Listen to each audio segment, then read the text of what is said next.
106 innings pitched, 84 hits, 38 runs, 27 earned, 28 walks, 72 strikeouts. Teams are batting .214 against her. She has a record of 12-4 and an ERA of 1.78. Carolina Ford Dealers umpires today. We have Jason Zanni behind the plate. Scott Condry will be at first.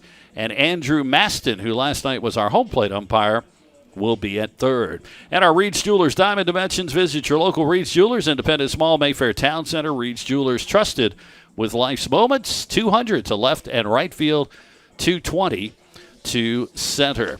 As you look at Kamek getting set, she's already finished her warm-ups. Campbell in their road white jerseys today with orange and black trim, orange numbers. UNCW will wear the home blue with white trim. And, I mean, it's nice when you're UNCW, you have two aces on the staff. I mean, these girls, Winstead, Hammock, could be the star on any other team. You've got both of them. You need Hammock to come out like Winstead did last night, pound the strike zone. Yeah, you've got to throw strikes early. And, you know, they pitch a little differently, so we'll see any adjustments Campbell makes. Conditions today, as you made mention, we expect some showers a little bit later on. Little humid at game time. We do have a pretty strong wind blowing out to left center field. Defensively for the Seahawks, Stockton in left, Relay in center, Britt in right, Richardson at third. It'll be Sabatica at short, Vitola at second, Cope at first. Meadows catching, Hammock will pitch. Alyssa Hinault will lead off, batting .348. And we are ready to go. Game 2 of this 3-game series. First pitch is a strike outside corner. Big game in the conference. Delaware up by a game now over Campbell. Stony Brook, UNCW are tied for third. And then you've got Hofstra at 12-7, a game behind those two, and Elon at 11-8. Top 6 have kind of broken away in the conference. Second pitch outside. Now, the one thing, too, about Hammock that she does really well, boy, does she field her position well. She's a tall player, but she is a really good fielder as a pitcher, and that'll probably come into play during this game. 1-1. Richardson creeps in at third. Missed outside, 2-1. So one thing last night, we did not see much from Winstead. She only walked one batter, which was spectacular. You don't want to, in these kind of games, give up just that walk. That could make a difference because last night it was just the one run. That's all it took. 2-1, slaps this one left field. Skylar Stockton goes back. She'll make the catch. There's one away. So how that ball carried to left field. Carried a little farther, obviously farther than it would have last night. But again, Campbell goes the opposite way with that outside pitch. 1 up, 1 down. Tyra Parker scored the run last night. She had a double in the fourth inning, then came home on a single by Gillespie. That's .340 on the season. Again, slap hitter, even though she hit that ball well for her double yesterday. Here's the first pitch from Hammock. Tried to bunt it and bunts it foul, and the count is 0-1. Much like UNCW, Campbell has good speed at the top of their order. We saw that with Parker last night. Got that ball in the gap, and for a second it looked like she was going to try to take 3, but held up and scored on the 2-out single. 0-1 to count. Hammock ready, gets a sign. Here's the pitch. Slapped it foul, out of play, 0-2. The one thing, too, the Seahawks have in their outfield is they have speed. The outfielders can cover a lot of ground, and they are quick. Relay, Stockton, Britt. And you can also see that almost as the defensive alignment. They can play a little shallow, knowing they can break back on the ball and make up a lot of ground with that speed that you just mentioned, Jim. 0-2, the count from Hammock. Here's the pitch. Outside, 1-2. Hammock, 106 innings, 72 strikeouts. She's not a strikeout pitcher, per se. I mean, she'll get them, but not as much as Winstead. She's more of a, she pitches to contact. The defense does the job behind her. Kara set. Here's the pitch. That's high. And the count is now 2-2. Nice to have our center field camera back today. That's cool. Nice look there from our executive producer, Riley Nance. Doing a great job. What a beautiful day. As Marty said, it is humid, but sun shines. Oh, did she go through? Check swing. Yep, they're going to say she did. Struck her out. Wow, that's 2 away. She tried to slap at that one, and, yeah, she just went too far. That'll bring up Lindsey Lumsden, the first baseman, bats .370. She's the top hitter for Campbell. She and Honald are tied with 40 hits, but she has 12 doubles. Yesterday, she did not get a hit. Campbell only had 3 hits yesterday. Inside hitter. Well, Hammock has hit her 9th batter of the year.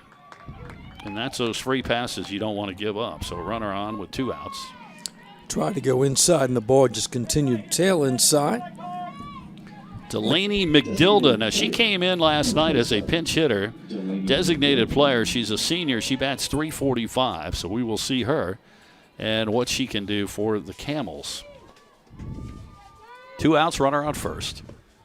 Pitch gets away from the catcher. There's the kind of mistakes that you don't want to see. So a hit batter, then a pass ball, and suddenly you got a runner on second with 2 outs. McDilda is from Northeast Maryland. You know where that is? Northeast? You know where that is? Is that in the north and the east? It's a good baseball area, I'll tell you that. Well, 1-0 the count now. So a runner gets hit by a pitch and now moves to second, and she's in scoring position. That's a strike, 1-1. We talked about a little bit the baseball side, but also on the softball side. Northeast Maryland, that area, very strong community college athletic program. That's where a lot of these players play very advanced softball leading into their collegiate days. Bounce that one in, 2-1. So Hammock, first 2 batters, no problems. Then she hits a batter, and now a pass ball. The runner is on second. 2-1 the count for Campbell as they try to take an early lead here in the top of the first with 2 outs. On deck is Gillespie. That's what Campbell does well. They manufacture runs if you give them the opportunity. Fouled that one off right at the batter's box, Gillespie. 2-2 now, so Hammock 1 strike away from getting out of this. And then we will see Isabella Smith. Again, that young lady threw a no-hitter last night for Campbell, as her and Winstead went pitch for pitch.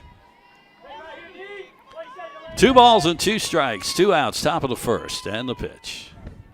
Popped it in the air, foul. It's going to get over the stands, and we'll do it again.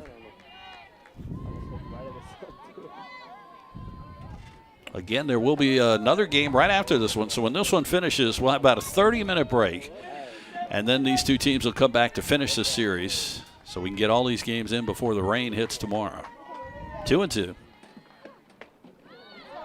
Oh, Hammock looked like she wanted to walk. The umpire said check swing, she's out. They checked it third.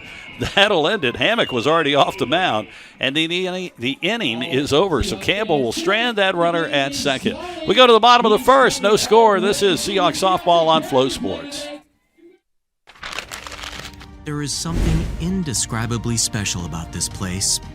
The way it looks, the way it feels, the way we care for one another and our community. The University of North Carolina, Wilmington is like no other. Your journey starts here.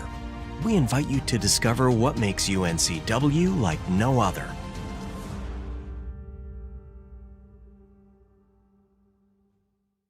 This is where everything starts. It's a place of new beginnings, new opportunities, and a new identity. We are the Coastal Athletic Association, and from the beaches to the city streets, we are united to succeed at an elite level, in competition, in our communities, in our lives. This is the tide that lifts us, the fire that burns inside all of us. This is our moment, our new chapter. We are the CAA, and we are united in excellence. Welcome back to Bozeman Field as we get set for the bottom of the first. And let's talk about Isabella Smith, the pitcher. Last night threw a no-hitter. This will be her 30th appearance. 20 starts. She's completed 10 games, 136 innings, 102 hits, 52 runs, 38 earned, 50 walkouts, 150 strikeouts, 204 average against her, 18-5 with a 1.96 ERA. Defensively, she'll have Parker in left, Montgomery in center, Sweeney in right, Gillespie at third, McLean at shortstop, Hinault at second, Lumsden at first, and White catching. Taylor Vitola will lead off. Top of the order yesterday, did not get a hit. They need to get on base for the Seahawks. Vitola, the slap hitter, the infield comes in. And she slaps it. Oh, little line drive goes right to the third baseman, Gillespie. Didn't get over her head. There's one away. Not much behind that, so it really didn't didn't have much power. Here's Cassidy Relay. Same thing, slap hitter. She hits 374. And the infield again, look how in they are. Almost daring you to put it down. First pitch is a ball. The third baseman, Gillespie, is so far down the line. Because Relay, normally the way she gets on, she deadens the ball right in front of the plate. But even if she does that, Gillespie's close enough, she can make a play out of it. Outside, 2-0. You would think as the hitter, you just see her standing there and go, man, I just want to hit it hard at her. Make her have to move. 2-0. The outfield is real shallow. Left fielder Parker especially tries to lay down the bunt, and that's foul. 2-1. Isabella, I should say. Last year I was looking at her stats. She won 28 games last year for Campbell. This year she's already got 18 wins. She is a dominating pitcher on the mound. 2-1 the count. Slapped that one foul, and the count is 2-2. So Relay trying to get on. Sabatica on deck.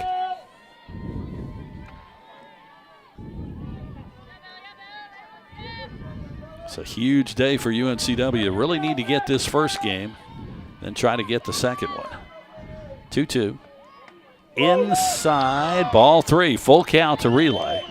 Seahawks would love to get her on. They'll take a walk. If you remember last night, Smith did not work a lot of deep counts. She threw yesterday. You want her to work hard early today. And that's a line drive base hit, center field. That's going to go to the wall. Relay is on the move. She's going to go for 3. And she will stand with a triple. Oh, man. That is the way to get it going. Right through the box, and as you made mention, with that outfield is shallow, it just got straight up the seam at the 220 sign. Another look at it for you here. Base hit in the gap. Hit the second base bag. And for the first time, really in 2 days, a real scoring threat for the Seahawks. Early runner in scoring position with less than 2 outs. Sabatica comes up. Just want to put this ball in play. If she could at least pop it into the outfield, she'll get the run. Relay is going to be hard to throw out. Ground ball would be interesting. 0-1 to count. Sabatica bats .235, but she does have 22 RBIs. She leads the team. 0-1 pitch. Grounder, third base side, and that's going to cause Relay's going to come home. Here's the throw. Safe! They throw the runner out at first, and Relay manufactures the run home. Seahawks take a 1-0 lead. Good play by Relay. She waits until the third baseman, Gillespie, makes the commitment on the throw, breaks immediately, slides to the outside towards the back of the plate. Another look for you here. Holds, stays behind the defender to the outside of the plate. UNCW on the board with the early lead. Skylar Stockton, the left fielder. But that's just got to give you a momentum boost, the Seahawks, to know you can get a hit, first of all, off this young lady, and you can score. So you got the lead. Now see if they can build on this. Maybe this will open some floodgates and get the bats really going here. As we talked about it in the pregame, the importance of putting the ball in play. And the first 3 hitters have all put the ball in play and put a little pressure on this Campbell defense. 1-1 to count now. So it's 1-0 UNCW. We're in the bottom of the first inning. Long way to go. Cassidy Relay. Boy, I tell you what speed will do for you. A triple, and then, yeah, she waited for that third baseman. As soon as she threw to first, she was off, and she is so fast. Strike call there on Stockton. 1-2 from Isabella Smith. So UNCW with the early lead. You might have noticed in our pregame, a bunch of kids on the field. Former Seahawk player Susie Borda, I'm sorry. This ball grounded foul, is teaching second grade here in town. Her class has become pen pals with the team, so they are all out here today cheering on their players, which is kind of cool. 1-2 the count on Stockton, 2 outs. Seahawks lead it 1-0. Another example of how this athletic program has just, become so involved in the community. And as you have more alumni part of the community, that bond is even stronger. Oh, she swung through. That hit her in the head. That's the inning. So it's a strikeout, and the ball hit her in the head after she swung through, but that is a strikeout on Stockton. That'll end the inning. But the Seahawks take the lead. Well, now, wait a minute. Now Stockton's going to first. Wait a minute. That's right. They had to throw her out, so she's still alive. Hang on. What is going on? This ball is still live. Campbell came off. There's nobody covering home.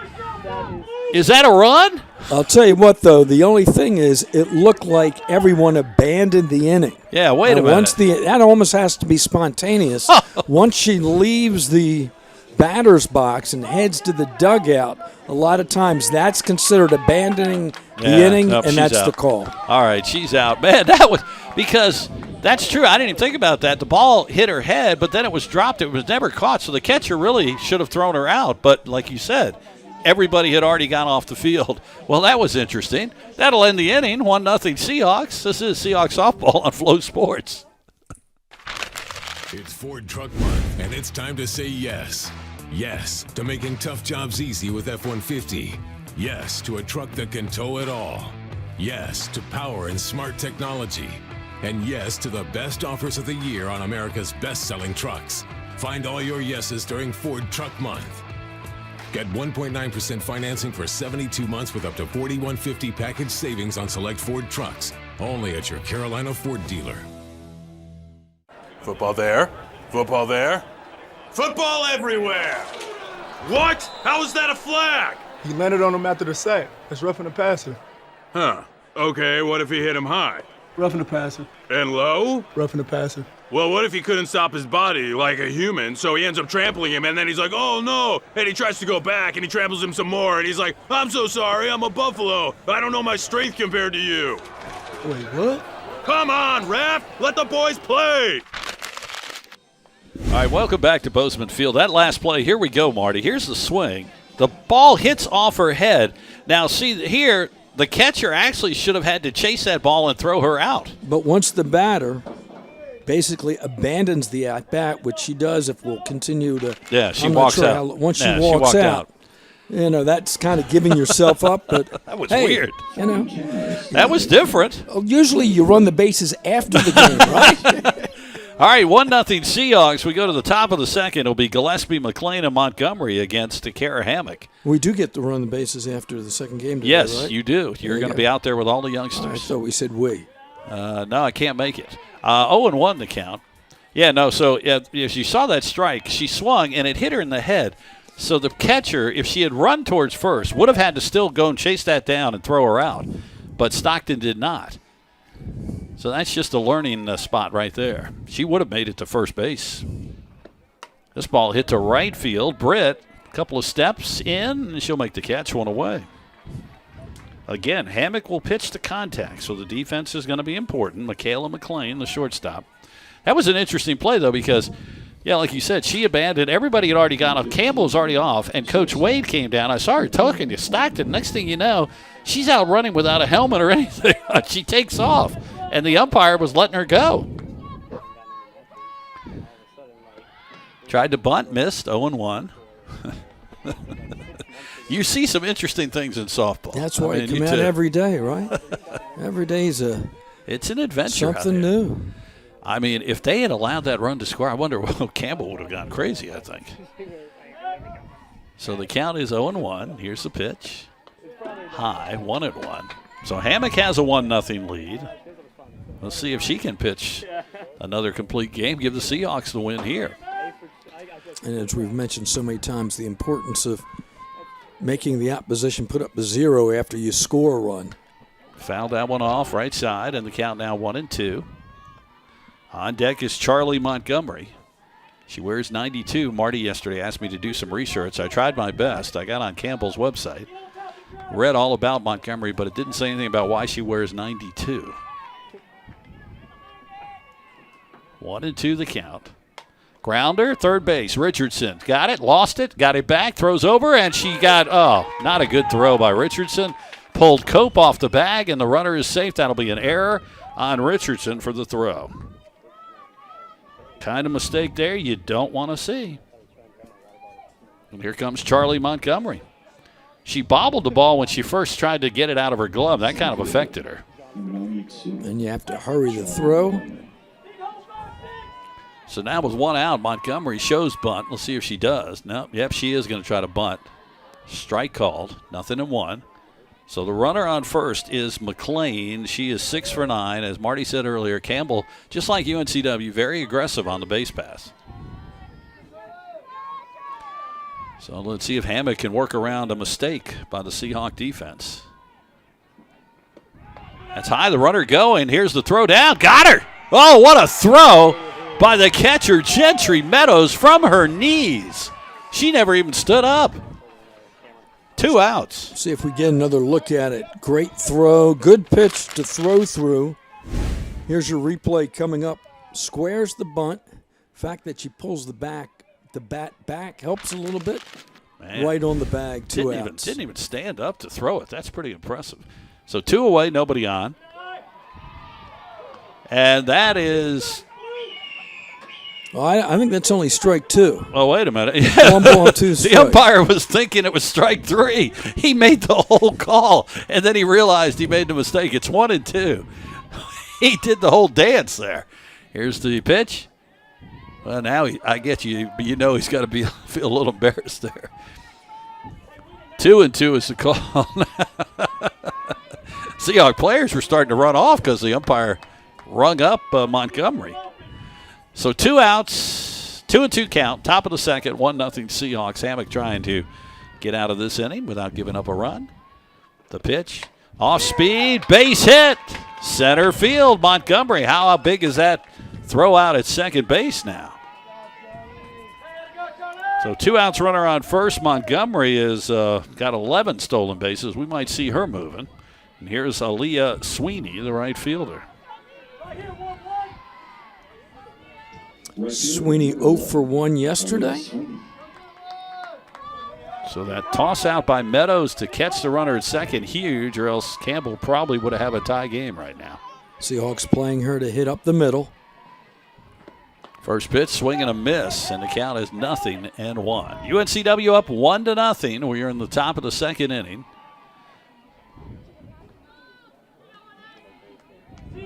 As Sabatica, the shortstop, really moves over towards second.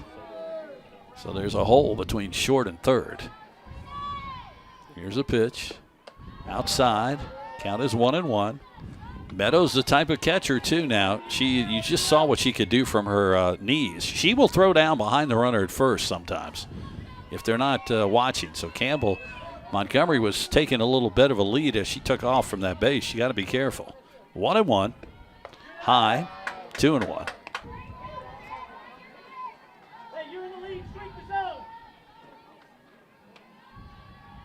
Elsewhere around the conference today, again, Hofstra's at Delaware, A&T at Charleston, Hampton and Elon playing a doubleheader, Drexel at Stony Brook, Towson at Monmouth. Grounder, right at Cope, and she ate it up and handles it and steps on the bag. Boy, that was hard hit, but that'll end the inning. We go to the bottom of the second, 1-0 UNCW. Seahawks softball on Flow Sports.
Welcome back to Bozeman Field. We go to the bottom of the second, 1-0 UNCW. Jim Whitmire along with Marty Fuhrer. Our crew today is Riley, Zach, and Mason. We appreciate their hard work for this doubleheader. And the Seahawks will have Britt, Cope, and Amadeo up against Isabella Smith. By the way, shout out to our executive producer director, Riley Nance. Double duty. Had to run out and plug in our camera. Somebody went out and unplugged our center field camera. I don't know what's going on here. We did see somebody out there on the perch. We do have video evidence. We might have to turn that in. But he had to go out there and get it fixed. Don't you hate when somebody's got to charge the cell phone? First batter, Britt hits it to right field. Boy, she got a hold of that one. But the right fielder, Sweeney, goes back to the track and makes the catch. There's one out, but again, that's a good sign that the Seahawk batters are at least getting the bat on the ball against Smith. Putting the ball in play, I think being a lot more disciplined at the plate. In some ways, a shorter swing, trying to make sure you make contact. Here's Cope, who had that big play at first base to close the inning. 243 average for Lauren. One out in the bottom of the second. First pitch is a strike, and the count, ball. 1-0. I'm sorry. I thought I heard the umpire yell strike. 1-0. Again, nice crowd here today. Campbell yesterday had a really nice crowd. They've got them here again today. Not a far ride from Bowie's Creek. That's a strike, 1-1. I mean, there's no doubt. I think you will see these two teams in the conference tournament. Again, the top six will get in. Right now, Elon is 6, and they have got a 2.5-game lead over Drexel for that 6th spot. It's going to be a fun tournament, May 8th through the 11th here in Wilmington. That's high, 2-1. You've got a bunch of teams that could win this thing, and a lot of the teams have that one pitcher. UNCW has 2. Hofstra, though's got Julia Aspel, who yesterday shut out Delaware. Campbell's got Smith. Delaware has a couple of really good pitchers. Foul ball, 2-2. Softball's almost kind of like hockey. In hockey, you can ride that hot goaltender for a couple of series. And in softball, double elimination tournament, really, you can ride one pitcher if she's hot. Especially if you can stay in that winner's bracket. Yeah, get yourself a little extra break. 2-2 the count. Bounce that one in, 3-2. Marty and I were talking before the game. It's going to be interesting to see how Campbell plays this with Smith today. If Campbell loses game 2, do they bring her right back in game 3 with only like a 30-minute turnaround? Or they do have a couple of other pitchers. Boy, that ball hit hard but foul, third base line. Again, one of the big differences between last night and today, just solid contact. Even the foul balls hit with authority. Last night, it was almost like tentative swings. Never really got the barrel of the bat on the ball, but we've seen some good strikes already from the Seahawk batters. Full count with one out. Swing and a miss. Smith got her. 2 away. That'll bring up Mackenzie Amadeo, the designated player today for the Seahawks. Smith yesterday, her complete game, she threw 128 pitches. Winstead for UNCW threw 96 in a complete game.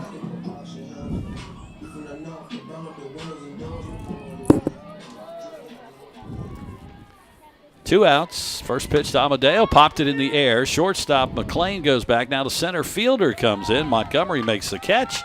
And the Seahawks will go down 1-2-3. We've completed 2. It's 1-0 Seahawks. This is UNCW softball on Flow Sports.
Welcome back. There you see it right now. 1 run, 1 hit for UNCW. Nothing for Campbell. There's an error for the Seahawks, but the Seahawks have the lead.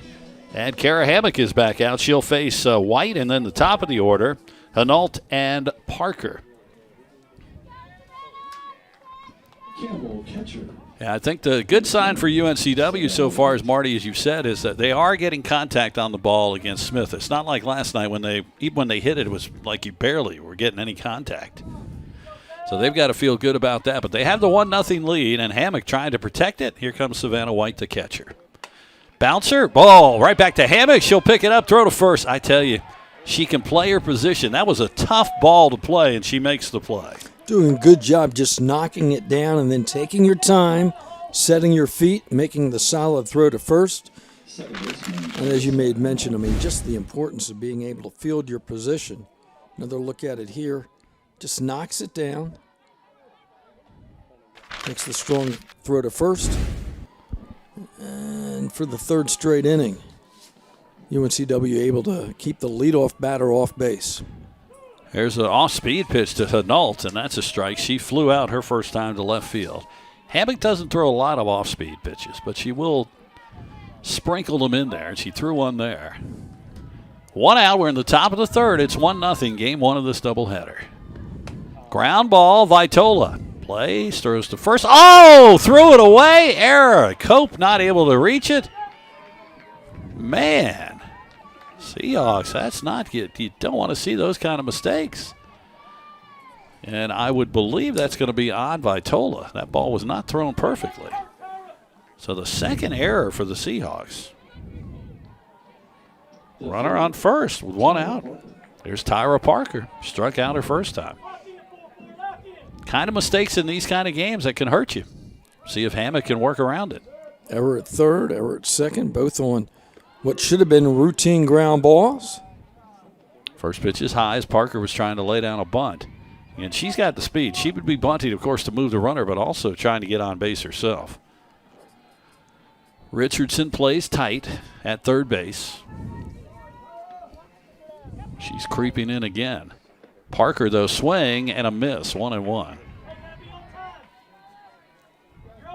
Yeah, so uncharacteristically for the Seahawks, 2 errors already in this game.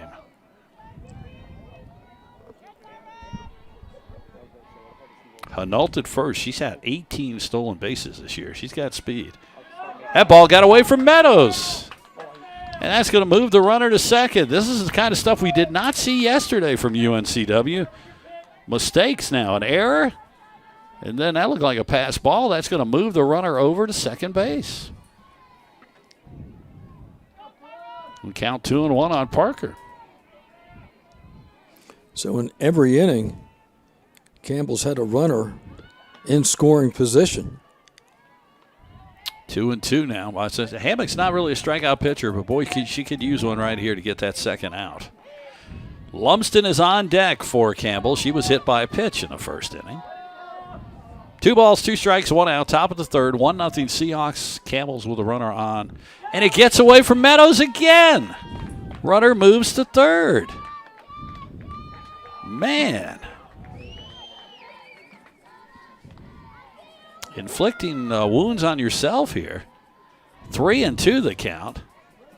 Now the runner on third with 1 out. Seahawks are going to bring the infield in. If it's a ground ball, they'll try to cut this run off. The pitch.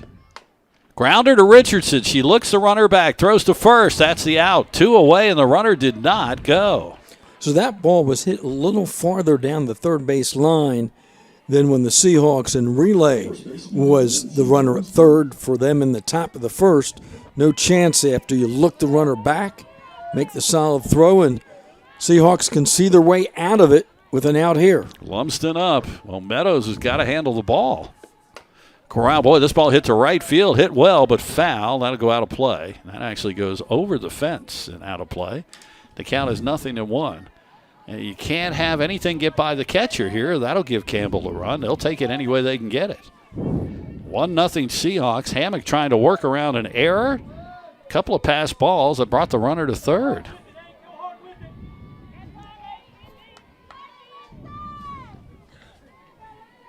Oh, 1 pitch. Popped in the air. She should get out of it. Shortstop Sabatica makes the catch. And the Campbells will strand the runner at third. We go to the bottom of the third. 1-0 Seahawks. UNCW Seahawks softball on Flow Sports. Josh Barber here for Capital Ford Lincoln of Wilmington and proud UNCW graduate. At Capital, we want to service all your automotive needs now with 2 full-service Wilmington locations, Ford on Oleander Drive and Lincoln on Market Street. We have you covered with new and pre-owned sales, vehicle maintenance and repair, mobile service, parts, and even collision repair. So come see us on Oleander Drive or Market Street for the largest selection of new Fords and Lincolns in eastern North Carolina. Or check us out online at capitalfordofwilmington.com. And remember, go Seahawks! At Pawn USA, we buy, sell, trade, and loan money on almost anything. Buying? Come check out our amazing inventory at our 5 convenient locations. Selling? We can give you cash or a loan for your items on the spot. Find the Pawn USA nearest you in Wallace, Charlotte, Leland, and in Wilmington, and we'll work with you for an enjoyable and beneficial experience. Ask about our free layaway plan and check us out at pawnusa.net and on eBay. There's always a new find at Pawn USA. Welcome back to Bozeman Field. We go to the bottom of the 3rd inning, game 1 of 2. Seahawks on top, 1-0. Meadows, Richardson, Vitola will come to bat for UNCW against Isabella Smith. The Seahawks scoring that run in the 1st inning. Relay with a triple, and she scored on the ground out by Sabatica. Boy, that was big from Hammock, Marty, to get out of that inning after Campbell had a great chance with that runner at third base. Yeah, it really was. And remember, I mean, the first batter hit that bullet up the middle that she was able to knock down for the first out. If that runner gets on, all of a sudden you're looking at a big inning. First pitch is fouled off by Meadows. Gentry comes in batting 183. 4 RBIs. Had a tough inning, half inning, top of the inning behind the plate there. A couple of balls got past her. And again, last night, the contrast, a lot of strikeouts really on both sides. Today, the ball put in play, which can lead to some miscues. Bounced up by Smith that time. Count is 1-1. Again, this game, first of 2. The second game will start approximately 30 minutes after the completion of game 1. So we'll have a quick wrap-up of the game and then take a break, and we'll come back for game 2. 1-1 pitch. Bounced up again, 2-1. Smith does not look as crisp as she did last night. Yeah, she doesn't. I was about to comment. She's probably bounced 3 pitches up there already in the first 3 innings. I don't think she bounced 3 all last night. 2-1 pitch. Grounder foul for Meadows again, and the count 2-2. And again, even the ground balls, they're able to pull the ball today. Unable to really accomplish that against Smith last night. Smith does what she likes to do, which is she walks off the mound, gets a little dirt on her pitching hand, and then she's ready. 2-2 count. Bounced that one up, 3-2. Almost had Meadows chasing there. Busy day out here at UNCW. There's a high school track meet going on. They also have an oozeball tournament going on, which is like muddy soccer. Ball 4, and Meadows walks, so a leadoff walk for the Seahawks. We'll see how they get this going here. Coach is going to get a courtesy runner here, I believe. Yeah, she'll have a courtesy runner run for Meadows. She's going to bring speed in here because they want to move this runner. And let's see who it's going to be. A lot of times it's Ava Chuplease. That's who it is. Ava Chuplease comes in. So she'll run. That's much more speed than Meadows. So she'll re-enter as catcher. So now, Richardson, does she lay down the bunt here? That's what you would think, to try to move this runner over. UNCW third baseman, number 10, Lauren Richardson. Chuplease, a freshman from Langhorne, Pennsylvania. Oh, that ball, foul ball off of Richardson. No, did it hit her? Yeah, the rule hit her. They're going to say it hit her. So runners on first and second. So now nobody out, and now you got Vitola coming up, and you know she's going to try to lay one down to move these runners over. And are we going to have another courtesy runner? We will. This is where the coach tries to bring in all the speed. And this one is number, I believe that's Madison Biddle. That's who it is, number 1. Madison hit her first ever home run over the weekend up at A&T. And now Campbell wants time. They're going to go out and talk to their pitcher and talk to their infield. Well, this is a big chance, Marty, for the Seahawks. First and second, nobody out. Vitola can handle the bat, so you got to believe she's got to lay down the bunt, move the runners over, and she could still possibly get the first. Yeah, ideally you want to push the ball down the third base side, make the third baseman field the ball. That'll advance your runners. As you made mention, coaching staff for Campbell, huddling the infield, the pitcher, and the outfield collectively. You don't see this in baseball. This is only in softball where all the different coaches will come out. Yeah, you have your outfield coach, you have your infield coach, you have your pitching coach, and the head coach just came out to talk to the umpire for a second. So now they're breaking up all these meetings. So they're discussing how they're going to play this. Let's see if Taylor Vitola can lay down one of her patented bunts that she can get these runners over. There's certainly speed on the bases now with Chuplees and Biddle. The only thing you got to watch out for, this has suddenly been called a lot recently in softball, is if you leave the bag before that pitch leaves the pitcher's hand, you are out. The umpires will keep an eye on that. Vitola tries to lay the bunt down. No, she's going to slap it. Center field. That's going to drop. Base hit. And everybody will be safe. No one could really move because they didn't know if it was going to be caught. They're loaded with nobody out. I think we're going to have another pinch runner. Wow. Or will it be a pinch hitter? Yeah, I think Relay is going to be pinch hit for. Even though she had a triple her last time up. Here's the replay of Vitola's hit. Well, it was. Okay, it was a nice replay. Sorry. I know it was on. I wasn't paying attention. I believe this is going to be Allison Corbin. They're going to bring up some power hitting here for the Seahawks. That's who it is. Corbin will come up. She's got pop in her bat. Now, are you surprised? Because Relay had the triple the first time. Yeah, Relay had the solid base hit. But Coach trying to play the hot hand. And, I think they see this as an opportunity to really, put Smith on the ropes a little bit right now. Bases loaded. The pitch, grounder, fair ball, third base line, yes. Seahawks score one. They score two. They're going to run a third one home. They're going to throw her out.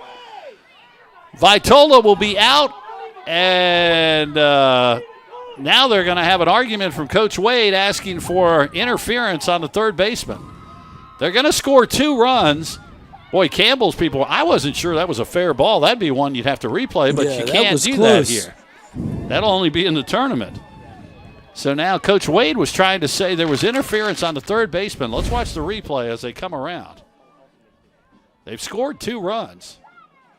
Oh, I don't know. Again, it's where it goes over the bag. Yeah, there's one. There's 2. It lands in foul territory, will not get the appeal call, so the batter is out of the plate, I believe. She was trying to say where the catcher was, because the catcher is not supposed to be able to block the plate like that. But if the throw brings her up the line, we saw that at the Diamond yesterday. So that'll be a double for Corbin. Now they're going to have relay go back in as the runner. So it's 2 RBIs from Corbin. Boy, she did her job. So Vitola is thrown out at home. And that's 1 out. But it's 3-0 Seahawks. Campbell's coach came out. Yeah, again, there is no replay during the regular season, but in the tournament we will have it. That would be a play right there that you would have, I know, Campbell challenge. And let's go back to what you were mentioning earlier. We've seen it as the season's moved on. There seems to be more of an emphasis to make sure the runner does not leave early. In many ways, that's to help the teams because that will be able to be looked at in replay once we hit tournament time. Well, they're going to take Smith out. Now, this might be because that way they can bring her back for Game 3. Megan Gregory is going to come in. So the Seahawks have gotten to Smith. She is out. Gregory comes in for Campbell. We'll check her numbers for you in just a second as I'll look at this. Gregory is a freshman from Adairsville, Georgia. She has been in, this will be her 12th appearance. She started 6 games, completed 2. 37 2/3 innings, 40 hits, 29 runs, 16 earned, 13 walks, 10 strikeouts, 1-5 record, ERA of 2.97. Marty, seriously, I think what's happening here is their coach for Campbell is like, all right, we're down 3-0. I want to save Smith to bring her back for game 3. Right. If you can salvage this game, all the plus for Campbell, but you want to make sure that you don't have so many pitches over the last 24 hours that Smith is not available for game 3, which would be the rubber game of this series if the score holds up. Again, only 1 out. Interestingly enough, Relay gets to second base, gets to third in her first at bat. And now she's in scoring position again without being hit at bat. That's right. Well, I tell you, the coaches sometimes they play the hunches. They kind of have an idea. Well, that was a perfect hunch from Coach Wade to bring Corbin in. And again, that was a tough call for the home plate umpire. He didn't make it right away either. He kind of stalled a little bit on making the fair call. That ball, it was very close as to whether or not it went right over the base, because after it got over the base, it was in foul territory. But they called it fair. So it's 3-0 Seahawks, and here's Sabatica, who drove home a run with a ground out her first time. 1 out and Relay at second. She will not be scared to take third on a chance at a stolen base. We'll keep an eye on her. First pitch is a ball. All right, so we get to see Megan Gregory on the mound for the Fighting Camels. Well, much different game than we had last night. Now the Seahawks give Hammock a little cushion, and they'd like to add more. That's a strike. Nice pitch there from Gregory.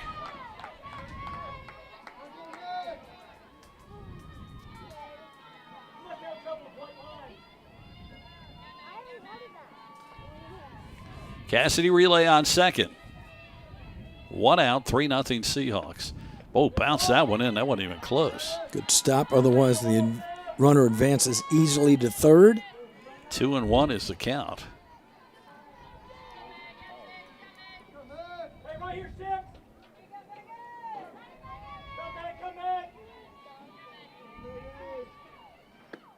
This ball hit in the air by Sabatica, left field. Parker going back to the wall. It is gone. Home run, Mary Sabatica. And the Seahawks lead it 5-0. The bats are alive this afternoon in Wilmington. Square up on the pitch. It just carries. And what a difference 12 hours makes. 5-0 UNCW. Let's watch the replay. Well, I thought Parker might have a chance at this. And again, Jim, the hitters are able to get around and pull the ball today, whether it be against Smith or now against Campbell's second hurler, but a lot more selective, a lot more disciplined, a lot more aggressive at the plate. Skylar Stockton up 5-0 Seahawks. First pitch, she's hit. Well, things are falling apart right now for Campbell. Yeah, and you can feel the momentum on the side of UNCW right now. And Savannah White's going to go out and talk to Gregory. That's not the way she wanted to be greeted by a 2-run homer. So Corbin drives home 2. Sabatica drives home 2. It is 5-0 UNCW. We're in the bottom of the third. And there's only 1 out, and Stockton's at first. And again, she is a runner, 16 of 17 stolen bases. And you love those crooked numbers up on the board. It's a big 4 spot, and the inning not over yet. Morgan Britt certainly capable of taking 1 out. 2 homers, 20 RBIs. And the only out of the inning was the tag out at the plate. That ball bounced to the first baseman. A little interesting rotation on that. Britt tried to slide into first. First baseman makes the play, but the runner, Stockton, will move to second. Almost one of those cue shots. Yeah. Reverse spin, good job. Had to wait for the ball. Then it became a race to the bag. 2 outs. Again, the runner in scoring position. So here's Lauren Cope with a chance for the Seahawks. Anything hitting in the outfield, Stockton will be sent home. Campbell is sending somebody else down to the bullpen right now. 5-0 Seahawks here in the bottom of the third. Pitch. Ground. Oh, that's not going to get through. The shortstop, what a play. The shortstop, McLean. It wasn't hit that hard. Otherwise, it would have gotten through. She'll throw the runner out to end the inning. But the Seahawks put up 4. We go to the 4th inning. It is 5-0 UNCW. Seahawks softball on Flow Sports.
For the Seahawks at third base. Welcome back to Bozeman Field. Seahawks up 5-0. Here you see some of the big plays. There's Corbin's double down the line that scored a couple.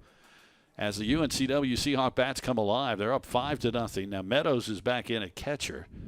And here is the two-run homer from Sabatica. Just got over the wall in left center. So Kara Hammock's got a 5-0 lead. Marty, as I said, she's a pitcher, and you've seen it so far. She throws to contact. And you want to see her do that now. Let the defense do their job. You've got a 5-run lead. And try to ride this out, get game 2. So if you're the Seahawks, you want to shore up that defense a little bit. A couple errors the past 2 frames, but they escaped. Delaney McDilda leads off for Campbell. Takes strike 1. Tell you, if you're in that center circle, a lot more relaxed going out there with a 5-run cushion. Just throw strikes, let them put it in play. 0-1 pitch. Strike called, 0-2. Campbell comes into this game on an 8-game winning streak. Seahawks, if they can get the win today, would be only a game behind Campbell for second in the conference. Again, the top 2 spots in the conference will get buys in the tournament. 0-2. Strike 3 called. Hammock puts her down. McDilda not happy, but that was a nice job of pitching. 1 away. Outside corner on the second pitch. Same spot, same call, same result. 1 out. There's Gillespie, who flew out to right her first time. 5-0 UNCW. We're in the top of the 4th inning. For some reason, it almost feels larger than a 5-run lead, doesn't it? No, I agree with you. Especially when you saw that Campbell had to take Smith out. Grounder, second baseman. Oh, what a play. Vitola throws her out at first. Unbelievable. She dove to her left and throws her out. Again, now, tournament time, that's the kind of play that's going to get a challenge because it was close. Here, watch the replay. In play, good positioning, fully extended, in time. And again, we talked about playing with the lead, relaxed, behind a pitcher that's allowing the ball to be put in play. You get the big defensive plays as well. There's that outside corner, just missed. 1-0 the count to McLean as Hammock tries to go 1-2-3. This would be the first 1-2-3 inning. UNCW has not had one against Campbell so far in this game, but they're up 5-0. 2 away. The pitch. Swing and a miss. 1-1. Marty and I were just talking off during the break about it's going to be interesting to see if the Seahawks win this game, how both teams play the third game. I would think Campbell will come back with Smith. UNCW, I'm thinking you'd go back with Winstead. But you only have a 30-minute break. That's a strike. 1-2. Well, Hammock seems very comfortable right now, and that's a good sign for UNCW. She is the type of pitcher, it's happened during the season this year, she can get frustrated. And you don't want that to happen. When she's on, she is just hard to play against. That's outside, 2-2. If I'm reading that right, Winstead threw 99 pitches last 96, yeah. So, last night. I think she easily could come back. Smith threw 126 last night. Came back on very short rest. 2 balls, 2 strikes, 2 outs here in the top of the 4th. The pitch fouled off third base line, and we'll do it again at 2-2. Mentioned a busy day on campus today. Soccer, their spring game this evening. That's right. Harry's game. Very important game for head coach Aiden Heaney in honor of his son, Harry. Tonight's opponent is Liberty. Always a lot of fun. And if you're in the area and you're watching our feed on Flow Sports, come on out for that tonight. Bouncing ball. Sabatica charges. Nice play. Throws to first. Good job. And the inning is over. We go to the bottom of the fourth. 5-0 Seahawks. UNCW softball on Flow Sports. All-Star Flags is the Cape Fear source for all of your flag-related needs with high-quality American-made flags and poles. We also specialize in custom flags and banners, including the championship banners hanging within Trask Coliseum. All-Star Flags offers full-service installation on flagpoles, both residential and commercial. Visit our showroom and browse through our selection of U.S., state, military, sports, and international flags. Or check us out online at allstarflags.com. All-Star Flags, quality in every star. The Ogden Tap Room opened its doors in the summer of 2013. The goal? Create a family-friendly restaurant and bar where the locals gather to eat, drink, and celebrate special occasions. 5 years later, it's just that. We open daily for lunch and dinner, and the bar is well known for its state-of-the-art draft system. We also have a wonderful patio that's perfect for live music and events. Come join us at the Ogden Tap Room. We'd love to share our great food, drinks, and service with you. Welcome back to Bozeman Field, 5-0 Seahawks. Let's take a look around the conference today in softball. Charleston trailing A&T 9-7. That's actually in the bottom of the ninth. They've got extra innings. Hampton and Elon. Elon up 6-3 in the bottom of the sixth in that one. Also, we've got Towson beating Monmouth 5-4. Drexel and Stony Brook are at 1-1. Hofstra and Delaware have not started. And they will play. UNCW baseball, the men's team is at Northeastern. They lead 4-2. That's in the bottom of the third inning. So back out on the mound is for Campbell, their second pitcher of the day. It's Megan Gregory, and she'll throw this one in the dirt to Mackenzie Amadeo. 5-0 UNCW, bottom of the fourth inning. And if you remember, it was the bottom of the order that got things going for the Seahawks in the third, as the number 8 and 9 hitter got on to set the stage for the top of the order in that big 4-run inning. That's a strike. Taking all the way, and the count is 1-1.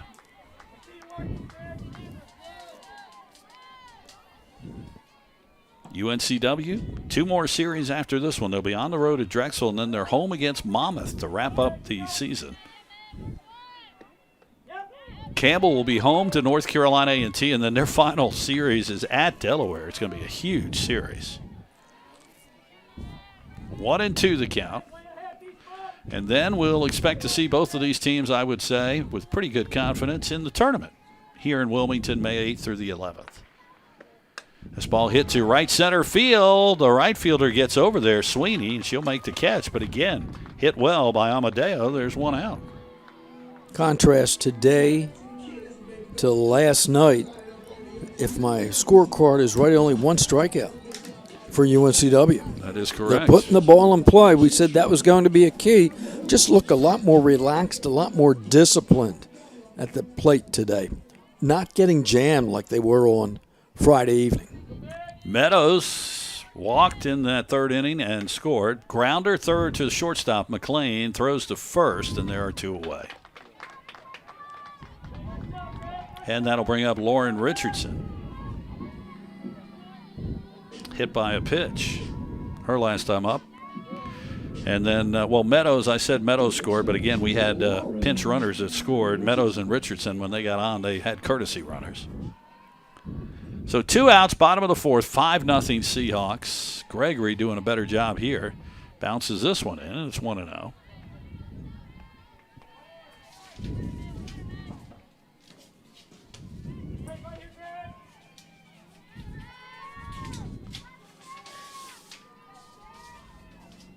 Gregory gets a sign and looks.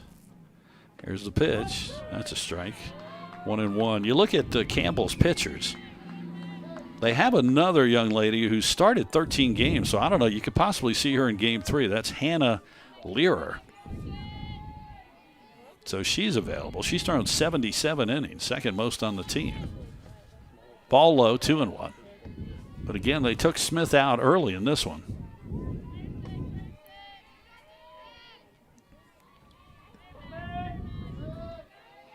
On deck is Taylor Vitola.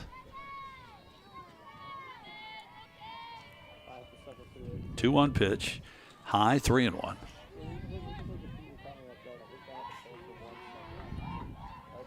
Not be surprised if Richardson gets on base. See another pinch runner. Try to steal a bag for Vitola. Put the runner in scoring position. 3-1 pitch, ball 4. She walked her. So much more than baseball. Softball is almost a game of specialties. I mean, you get a batter, then you put in a speed.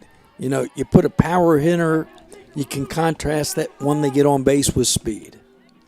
Well, 2 outs are going to leave Richardson in. Here's Vitola, last time up, slapped a single to center field. Infield moves in. Outside, 1-0. It's always interesting to watch these slap hitters, too. That's another thing the umpire has to watch. You notice the slap hitters, they all run towards the front of the batter's box. If they're out of the batter's box when they touch the ball, they're also considered out. Yeah, sometimes and that they're is close. So close. Yeah, it's awfully close when they end up. That's a strike, 1-1.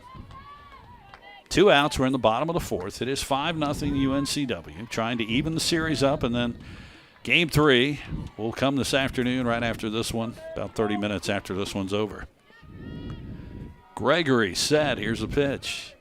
Bouncing ball. Oh, nice stab by Gregory. Throws to first to end the inning. Boy, that was nicely done by the pitcher. And Seahawks will strand a runner. We go to the 5th inning, 5-0 UNCW. Seahawks softball on Flow Sports.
Welcome back to Bozeman Field. Jim Whitmire, Marty Fuhrer, our entire crew. We got Riley, our executive producer. He is also the, if you unplug my camera, I'll plug it back in guy.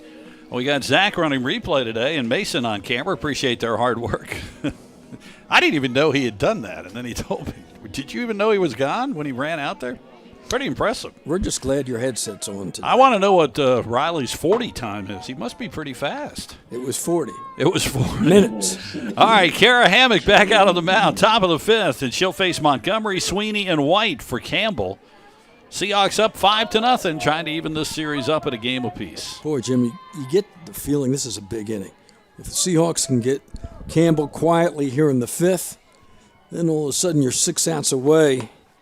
And again, right to the box. Right to Hammock. She's able to send it over to first. There's one away. I tell you, she just is so good at playing her position. 1 out. Here's Sweeney. Grounded out to the first baseman her first time up. And it's a subtle thing, but if you've got somebody that can field your position up the middle like that, you can cheat a little bit at second and at shortstop, knowing that that middle part of the infield is taken care of. And then you can take care of the hole at second and short. Strike on the first pitch, 0-1. Yeah, Hammock, you can just tell today. She's pitching very relaxed. She looks really good on the mound. And, I mean, she's got to feel really good with a 5-run lead. Here's the 0-1 pitch. Fouled off, 0-2. There you see from our center field camera some of our fans today. A lot of umbrellas out because it is sunny and very humid out here. I see one lady's got a blanket. How do you have a blanket when it's 85 degrees? It's unbelievable. Marty? That's not today's giveaway? Is that the giveaway? I didn't know. 0-2 the count. Here's the pitch. Popped it in the air. This is in foul territory. Seahawks might have a play. Nope, up against the fencing as Richardson Sabatica got over there, and the count stays 0-2. I'll tell you, Hammock's pitch count is pretty low, too. A lot of early swings in the counts.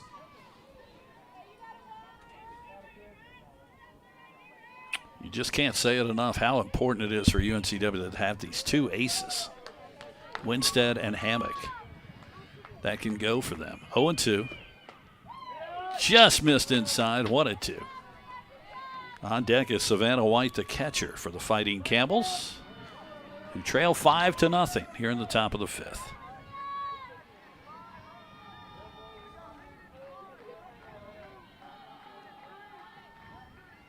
One-two pitch coming. Swing and a miss, foul tip to went into Meadows' glove, 2 away. So, Jim, if this score holds up, look back to the decision. You've got bases loaded, nobody out. Relay's already tripled. You pinch hit for her, and you come up with the big base hit that kind of opens the floodgates. Yeah, Corbin with the big hit. Coach Wade had a hunch. 2 outs. Here's White, the catcher. Grounder to Richardson. Throw to first. The inning over. Hammock is running it up here. She's doing a great job. And we go to the bottom of the fifth. It is 5-0 Seahawks, UNCW softball on Flow Sports.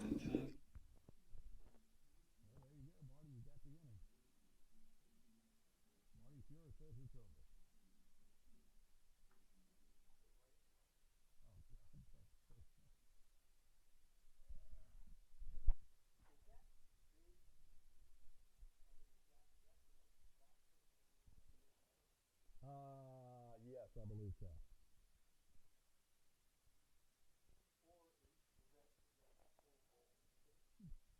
No, I don't think they have a thing for that.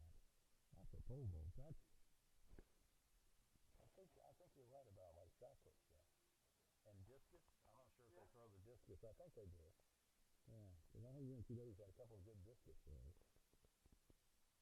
You do any track and field? No. Baseball now losing 5-4. Top of the fifth.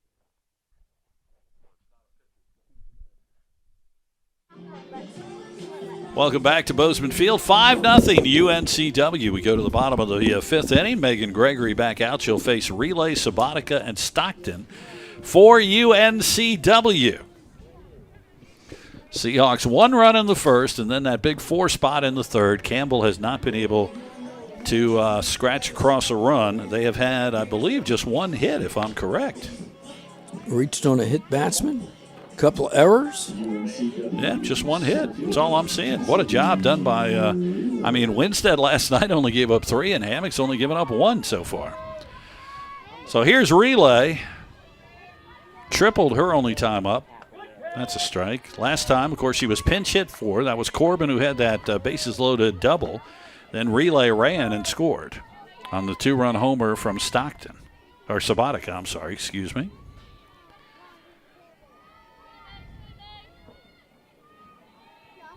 A 1 pitch. Ball, 1-1. Boy, it's interesting for the fact that she hit that triple her first time up. That caused the center fielder and right fielder to play back deeper this time. You notice that? Because they were in a lot closer. But she put it between the right and center fielders. She still has a huge gap in left center field as the left fielder is up a bit. And, you talked about contact when the slap hitter runs up like that. Also affects your strike zone. I mean, sometimes it doesn't give the umpire that good look. Sometimes you can steal a pitch. 2 balls and a strike now to Relay. Here's the pitch. Strike called there. Nice job by the catcher, White, to frame that one, and it's 2-2.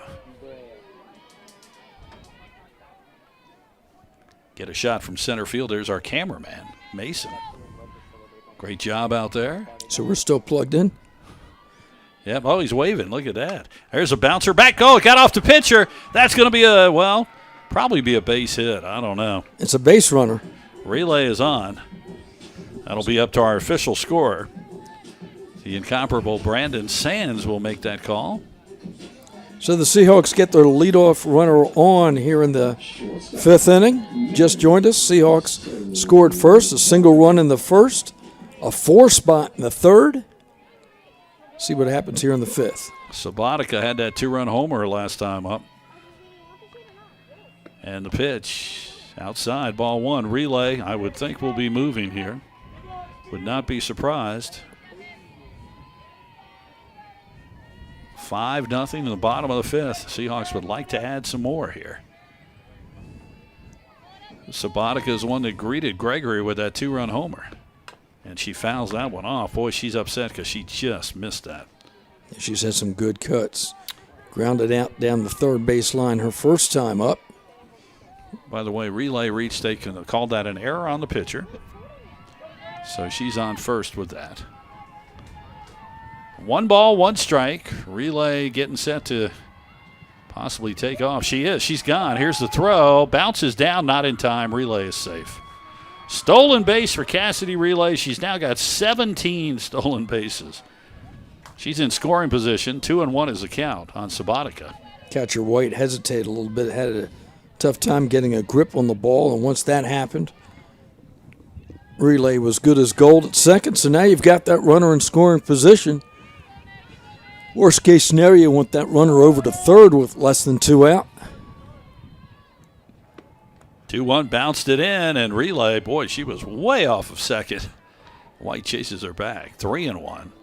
Stockton on deck. You know, we've talked about the aggressiveness that UNCW likes to play with. I mean, bottom line, you got to get on base, and they're doing that today, and you can see what the pressure has meant to this Campbell defense.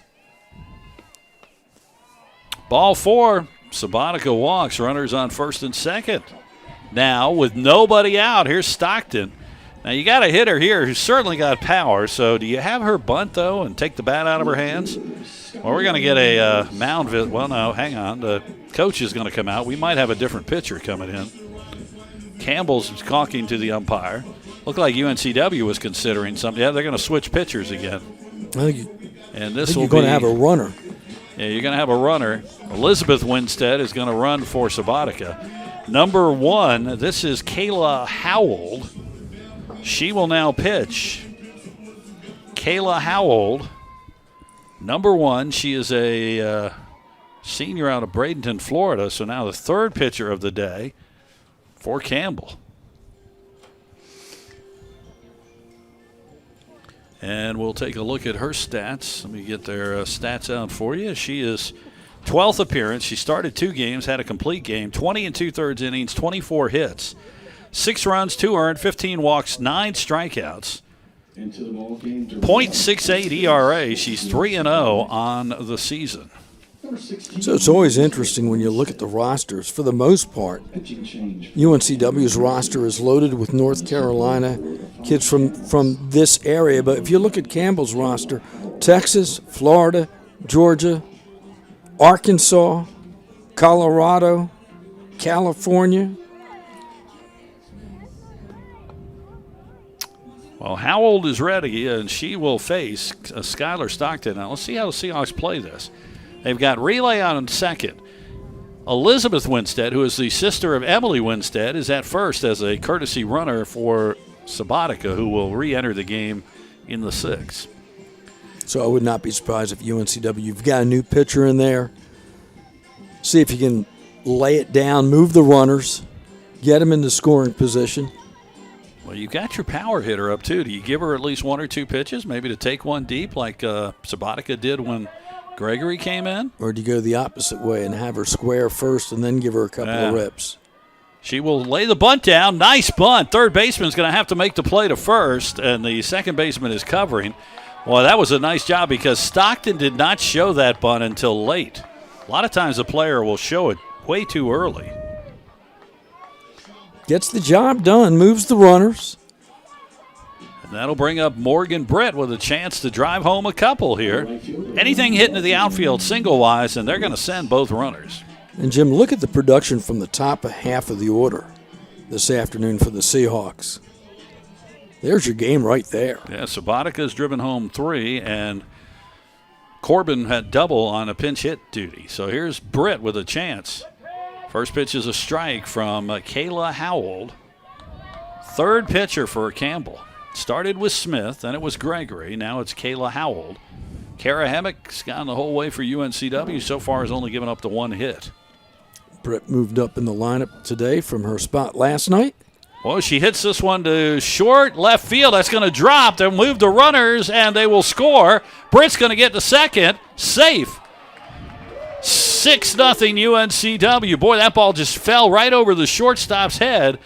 And the Seahawks now have a 6-0 lead. So with the runners in scoring position and less than 2 outs, the infield up just a step or so, and that's enough for it to just drop in. Little looper here.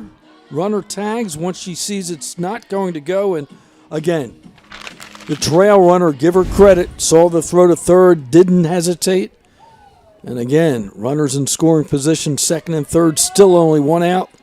6-0 Seahawks. Cope up. Well, here's something to think about, too. If she gets a base hit, they score 2 runs, this game is over. The 8-run mercy rule through 5 innings. So UNCW could win this game early if they can get a hit here. You know Coach Wade would love to see that. Bounced it in. Oh, that ball got away and then saved by White. So right now the Seahawks are just 2 runs away from winning this game. Up 6-0.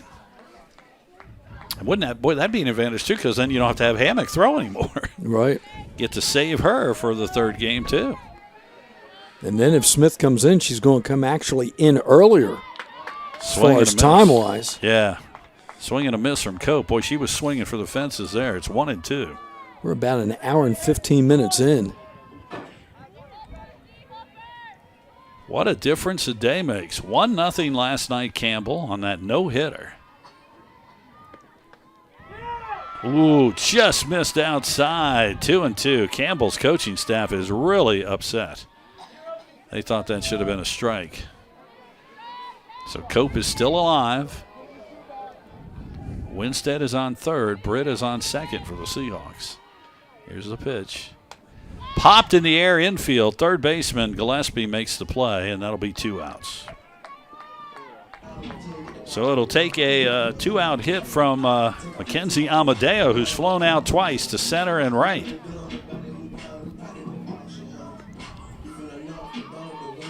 Designated player, Mackenzie. Seahawks with 5 hits in the game today. Campbell just had 1. They've made their hits count. So here's Amadeo with a chance. That's a strike right down the middle. Fastball from Howell, and it's 0-1. Notice she does not wear a mask on the mound. Yeah, she's one of the rare pitchers. You don't see that a lot nowadays. Most of them do wear masks. Some kids are just, it's just uncomfortable for them. That's another strike. Boy, perfect pitch there. 0-2.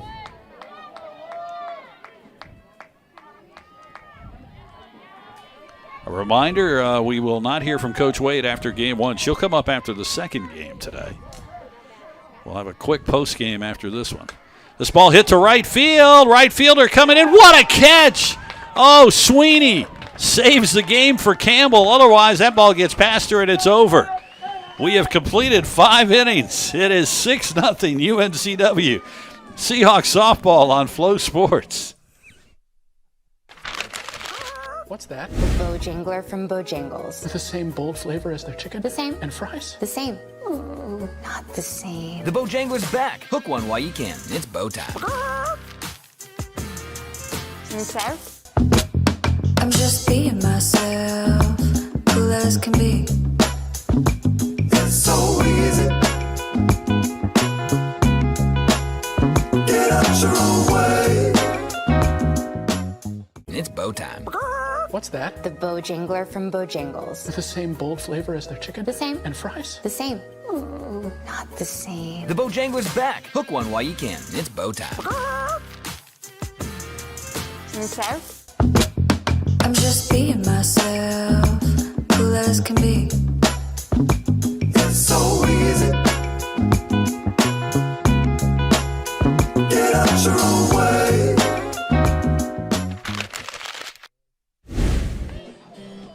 Welcome back to Bozeman Field. Boy, that was a great play from the right fielder, Sweeney, there. If that ball gets past her, this game would have been over, and the Seahawks would have won it 8-0. Let's just watch that play again, Marty. That was a nice play. Yes, tailing away, fully extended. So Sabatica back in for UNCW. She re-enters. Hammock back out on the mound. And leading off is Alyssa Hunault, the top of the lineup for Campbell. Again, on a game where we've had 3 errors, there have been some nice defensive plays as well. First pitch, swing and a miss from Kara Hammock. 0-1. Hammock has looked good. 4 strikeouts today. He's gotten ahead of the hitters consistently. Last 2 innings, she's gone 1, 2, 3.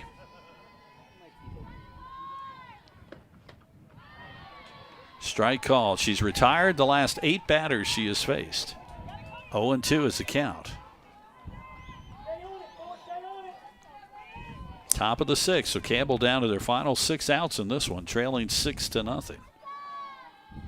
The pitch. Fouls it off, and we'll do it again, 0-2. And remember back in the 2nd inning when it was still a 1-run game, really pitched out of a lot of trouble. After an error and a base hit, got out of that inning unscathed. And the Seahawks put a 4 spot on the board in the 3rd. Just missed. Yep, just missed with the fastball outside. 1-2.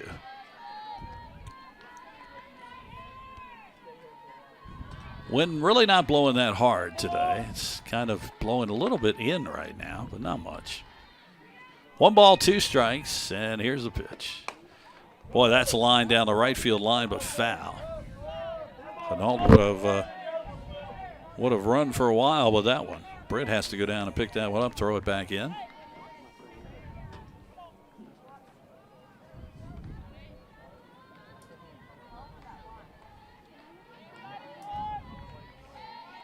One ball, 2 strikes. Parker on deck, then it'll be Lumsden for the Fighting Camels. Ooh, boy. Hammock wanted that one, and Hunault almost swung at it. It's 2-2. Outfield plays straight away, infield same way.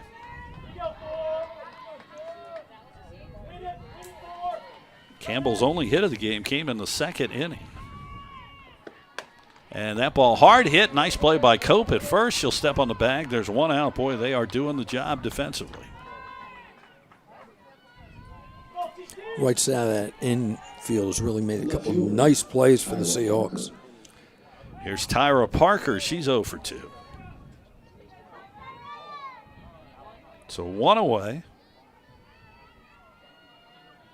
Hammock gets a sign from her pitching coach, Janelle Hayes. Back to Hammock. Oh, it got off her glove. It's going to be a tough play. Underhand. Oh, she tossed it. Now, wait a minute. They're going to say juggling by Cope. And she is safe at first. I thought she had it long enough possibly, but nope. The ball popped out of her glove, so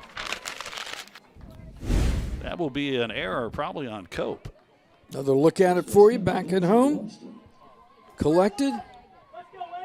And, you know, once she fell to the ground with that stretch, lost control of the ball. It's Campbell's first base runner in 3 innings. Yep, first base error by Cope. Here's a strike now to Lumsden. So the Seahawks have had 3 errors on the day, but enjoy the 6-run lead. Lumsden hit by a pitch in the 1st inning, and she popped out to the shortstop her 2nd time up. 1 out, runner on 1st. The pitch outside. He'll throw behind. Parker, careful there. That ball almost got away from Cope. 1-1 is the count. Now that's where I say, as you're up 6-0, you don't have to throw that ball down to first to give them a chance to possibly move. Got to be careful there. You don't want to give them any momentum. Fouled off, and the count is now 1-2. On deck is Delaney McDilda for, well, actually, that is not her. Looks like a pinch hitter. Brooke Carey is on deck. We have not seen her this weekend. She's a freshman out of Castle Rock, Colorado. Talk about coming a long way to play softball. Colorado to Bowie's Creek. 1-2 pitch from Hammock. Lumsden steps back in. Here we go. Popped in the air. Let's see who's going to catch it. Meadows doesn't know where it is. Now Cope comes in and makes the catch. Nice job by Cope coming down the line to make that catch. 2 away. And good job by Hammock at the mound. She immediately recognizes where the ball is and communicates to her fielders that the first baseman needs to come in and make the play. So now there are 2 out. And here is the pinch hitter. As I said, this is Brooke Carey, a 209 average on the season. 9 hits and 43 at-bats. Yeah, you could tell Meadows immediately. She put her hands up. She had no idea where that ball was. So a nice job by Cope to get down there. 2 outs and the runner on first for Campbell. Batting for the Fighting Camels, number 14, Brooke Carey. Hammock looking for the sign, and she's ready now with 2 outs. The pitch. Bouncer. Sabatica will come in. Nice job. Fields it short. Throws the first inning over. Seahawks go to the bottom of the 6th with a 6-0 lead. This is UNCW softball on Flow Sports.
We go to the bottom of the 6th inning. Jim Woodmeyer, Marty Fuhrer with you from Bozeman Field. Seahawks up 6-0, game 1 of this doubleheader.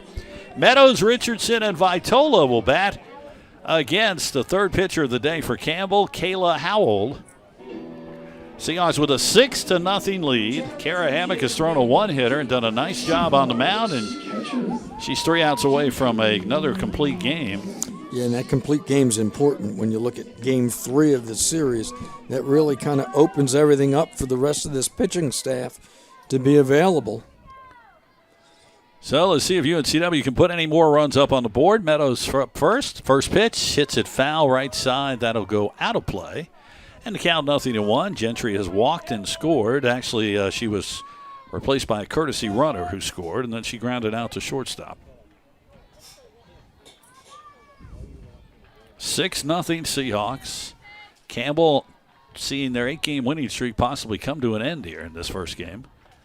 That's high. If the Seahawks win again this first game, they'll go to 14-6 in the conference. Campbell would go to 15-5.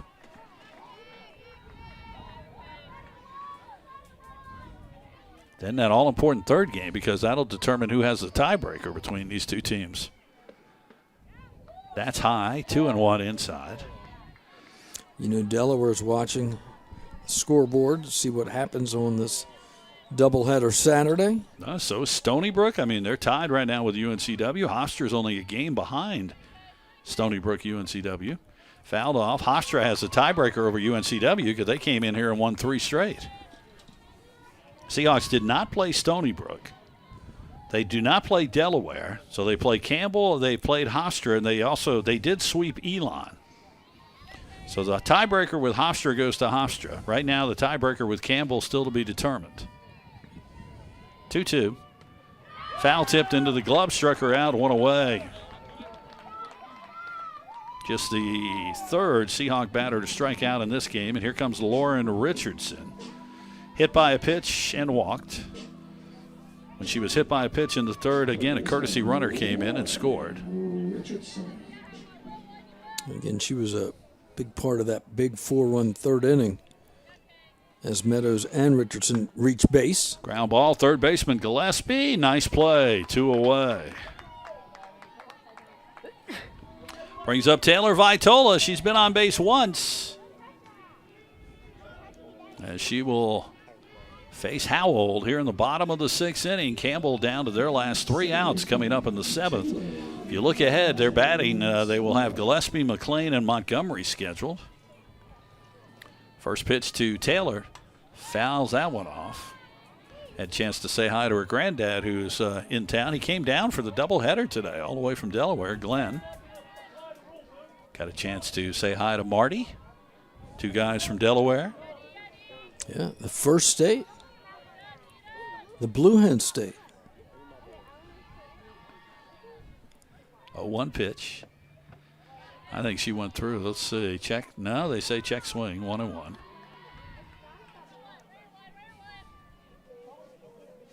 Taylor's been on once. Vitola has been on 2 times, and then her second time she was supposed to bat, Corbin replaced her and got a double. So that second spot has been really effective. Bouncing ball, shortstop McLean. Tough play, not in time. Yeah, once infield hit. Once that ball got past the pitcher, you knew it was going to be a base hit. She was going to beat it out. Just can't get that second hop. So with 2 outs, runner on first, here comes Relay. She's tripled. She's singled.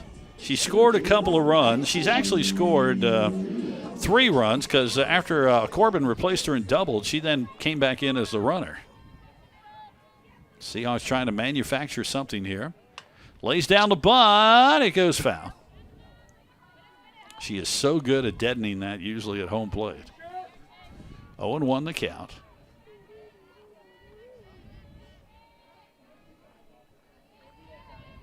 Cassidy Relay. She's from New Jersey. Haven't heard Frank Sinatra today for her. No bold blue eyes with the walk-up. Frank doesn't work till 4. Oh, okay, gotcha. That pitch is high, 1-1. Oh, my.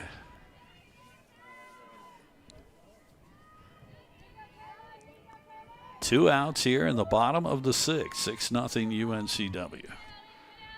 The pitch. It's a strike, 1-2.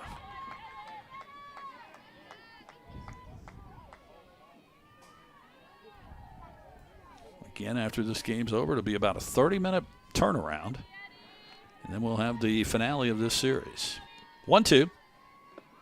High, Vitola on the move. She'll easily steal the base. That gets away from the second baseman, but Vitola will not get any farther. Stolen base for Taylor. That's her 17th of the year.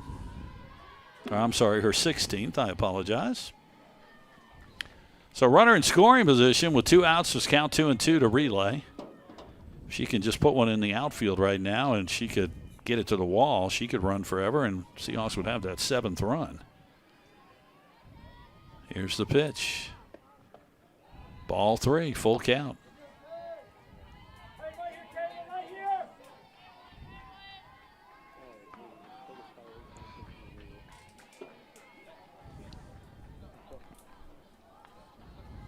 Big pitch here for Relay and for Howell, the pitcher. Here's the pitch. Oh, it was a little high. I think might have been ball 4, but she still swung at it and fouled it off. 3-2.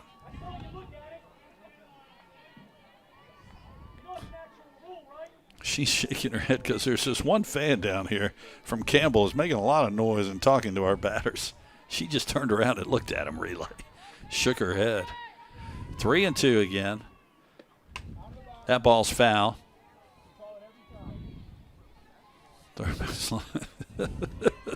Now one of the fans yelled out of the box, and she looked at him and started laughing. I love it. She's got a great personality, Relay. You got to love that. She's able to have some fun with the fans. 3-2 again with 2 outs. Here's the pitch.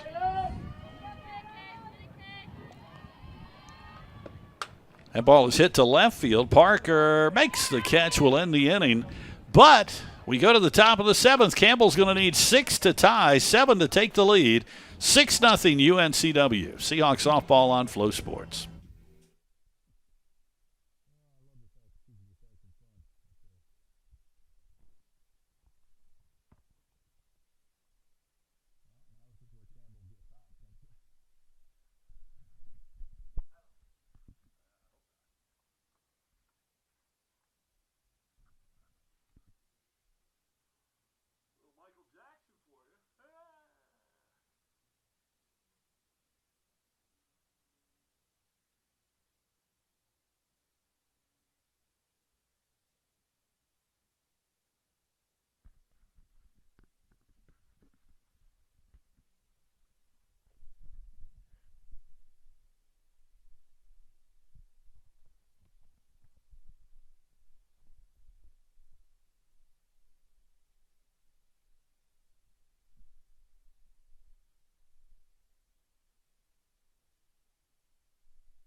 Well, here we go. Top of the 7th inning. Kara Hammock trying to finish it off. She's only given up the 1 hit. Seahawks lead 6-0 over Campbell.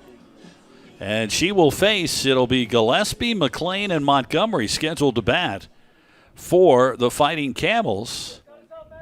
UNCW trying to even the series up. Top of the 7th inning. Just been a really well-pitched game again from a Seahawk. I mean, they got a great pitching effort from Winstead last night, only gave up the 3 hits. Hammock's only given up 1. Campbell's only had 4 hits so far in 2 games, but they took the first game 1-0. But they trail 6-0 in this one. First pitch, grounder. Cope, nice backhand play, and she will dive to the bag and make the play. 1 out. Boy, she's done a job at first. Yeah, she really has. And, you know, that right side of the infield, the big play at second base, a couple nice plays at first. And, you know, if you've got a pitcher that the infield, the fielder's nose is going to put the ball in the strike zone, everybody's up on their toes, you usually get some good defensive plays behind you if you're around the plate. Pinch hitter, number 66, Sterling Hairston, a senior from Greensboro, will bat for McLean. She dropped something, and Meadows had to give it to her. It looked like she gave her a credit card. So 1 out. Seahawks are 2 outs away from winning. Again, when we finish this game, we'll do a quick post game, and we'll let you know when we'll be back for game 2. Should be about a 35-minute break. Pitch outside, ball 1. And then we're both going to be very curious about how both teams are going to do these pitchers. I would say that Campbell comes back with Smith. You would think UNCW would bring Winstead back. Such an important game coming up. That's a strike. 1-1 the count. And, of course, Hammock certainly is available for UNCW in the second game to come in, pitch an inning or 2 if she has to. Still got Kerrigan Ures and Peyton Eckert for the Seahawks in the bullpen. 1-1. Swing and a miss, 1-2. Update for you from Brookline, Massachusetts. Seahawks in Northeastern, even at 5 in the top of the 6th.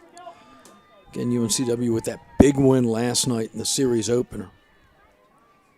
Hammock 1 strike away from getting to the second out here. Here we go with the 1-2 pitch. And high. Didn't get her to chase. 2-2.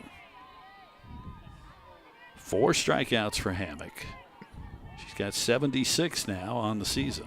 I think more important than the 4 strikeouts, minimum walks. Had the hit by pitch early, but Campbell's had to earn their way on base today. Missed outside, 3-2. In fact, has she been giving up a walk? I don't believe she has. Yeah, none. Now that we say that, though, it's a full count with 1 out. She's hit 1 batter, as you said. A couple of errors have led to batters getting on. 3-2 pitch. Grounder, third base. Richardson, that's a fair ball. Long throw, not going to make it. And that'll be, I'm going to say that's going to be a base hit. We'll see how the scorer. Richardson had to make a play right over the bag.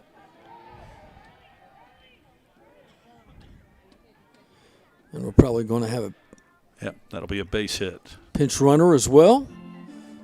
Jim? Yeah, we got a pinch runner. Who is that? What's that number? Number is that? Can't make that out yet. Number, well, she's got her elbow down over her number. Oh, that's McLean. She goes back in, who was pinch hit for. So she's going to run. Here's Montgomery. That was a single. So 1 out, 1 on, 6-0 Seahawks. And here's Montgomery. She's had a hit today. She's 1 for 2. First pitch outside, ball 1. I think our official score has been on the top of his game this afternoon, don't you? Oh, now see, what are you, trying to get something out of him in between games? Is that what you want? Brandon Sands, the official scorer. Excellent job as always. 1-0. Fouled off. Don't want to build him up too much, though. That's right. He's got another game to go. Yeah. He won't be able to sit in that private booth down there.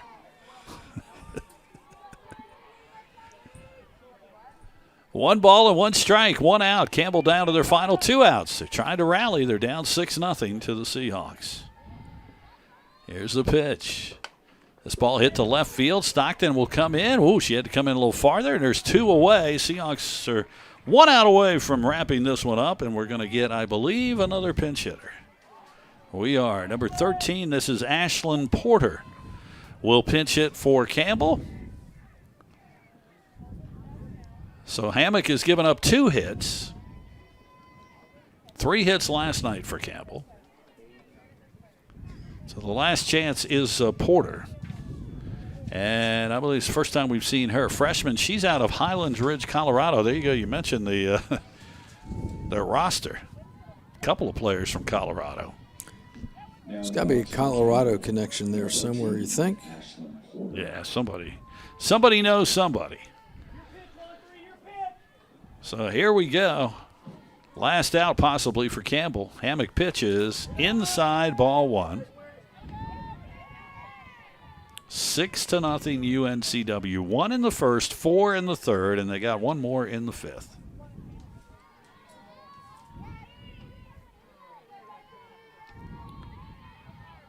One-0 pitch.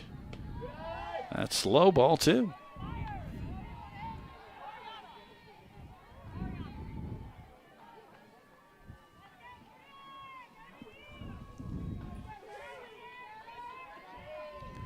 Hammock set, 2-0 pitch coming. That's a base hit, left field. Well, the Camels gonna fight on. 2 on with 2 outs. This thing's not over yet. And here comes Savannah White. Well, hang on. No, it won't be. Another pinch hitter?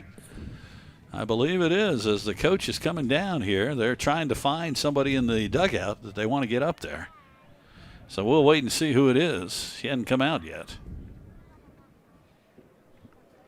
Well, it's supposed to be White, the catcher, but it is not going to be her. That's number 19, Mariana Rodriguez, that's going to pinch hit.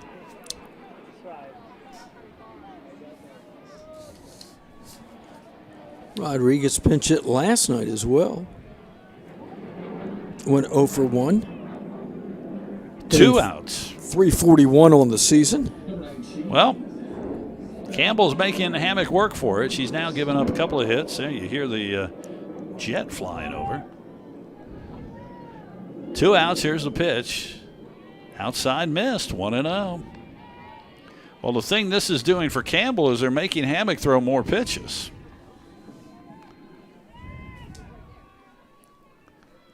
Six to nothing. Seahawks. 2 outs here in the top of the 7th. The pitch to Rodriguez. Strike there. 1-1. So are you implying that that would take her availability of game 2 out? No. I still think, yeah, she can. I would say for UNCW, you win this game, you go Winstead, and then if she gets in any trouble, you bring in Hammock. Kind of changes the look. Grounder to Richardson. On the ground, not able to make the tag. That's going to be a base hit. Infield single. The Camels have the bases loaded. Well, they're not making this easy. And now UNCW's infield's going to come in and talk to Hammock. And now I believe we're going to get a pinch runner. This will be, is this the catcher? Yeah, White goes back in to run for Rodriguez. So the base is loaded with 2 outs. Top of the 7th. Well, hang on. Now we got somebody else coming out. Who was that? I'm not sure who went into second to run. Number 11, Aaliyah Sweeney, re-enters the game at second base. Oh, that's Sweeney. Okay, she's going back in to run. She was pinch hit for. All right, so the base is loaded with 2 outs, and here's now the top of the order, Hinault, as Hammock trying to finish this off with a shutout. Grounder to Cope. This should do it. Oh, she booted it at first. That's going to score 2 runs. And see, now this is where Hammock gets frustrated. She is not happy on the mound. And suddenly it is 6-2. And Coach Wade is going to come out and talk to her. Yeah, Hammock got really upset that error happened. She took her mask off, and she was not happy at all. And now they got to calm her down. It's 6-2. Yeah, Cope just tried to almost run before making the play. Ball never leaves the infield. So you got runners on first and second. Still have the 4-run lead here. Yeah, they got to calm her down. That's the one thing I've noticed during the year, that she does get frustrated easy. And she was not happy. She had already taken her mask off. She thought it was over. And Cope, who's played so well at first, just booted that ball. So the Seahawks with their 4th error of this game. And are we going to get another pinch hitter? This is supposed to be Tyra Parker. Yeah, this is not Tyra Parker. Oh, no, it is. I'm sorry, I think. Is that 44? It is. I was trying to figure out, well, the coach was talking to the umpire like they were doing something. I don't see any other changes. Well, it's 6-2. Still 2 outs. The Seahawks trying to get through this. Let's see if Hammock has been calmed down. Pitch outside. Ball 1. Fighting Camels. They're living up to their name here. They're fighting. Campbell one at batter away from bringing the tying run to the plate. The pitch.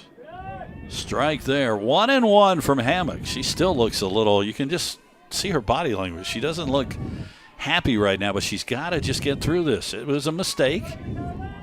It happens. You got to fight through it. Pitch your way out of it. You've still got a 4-run lead with 2 outs. Grounder, Vitola. Oh, that gets over her glove. That's going to score 1. And they're not going to be able to throw her out. The runner moves second and third. Suddenly it is 6-3, and the tying run comes to the plate. My goodness. Unbelievable. All this with 2 outs. And I want to see how they're going to score that. It bounced over the glove of Vitola. I'm waiting still for that to be posted. So 6-3, and Campbell now brings the tying run up in Lumsden. Grounder, Vitola. This time she has it, throws to first, and the game is over. Boy, that came interesting there in the top of the 7th, but the Seahawks win it by a score of 6-3. We will come back with our quick post game and let you know when the second game will start. Seahawks win at 6-3. This is Seahawks softball on Flow Sports. Hampton Inn University and Hampton Inn Suites Landval Park are proud UNCW Seahawks sponsors. Award-winning hotels providing rooms, suites, catering, and meeting rooms. Ask for the Seahawks special. Call 910-399-9006. That's 910-399-9006. HamptonInn.com and support the Seahawks.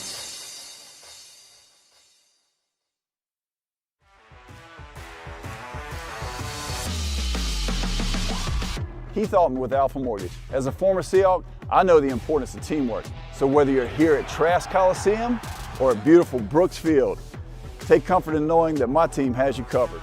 From downtown to the suburbs to the beach. Give Alpha Mortgage a call. And go Hawks!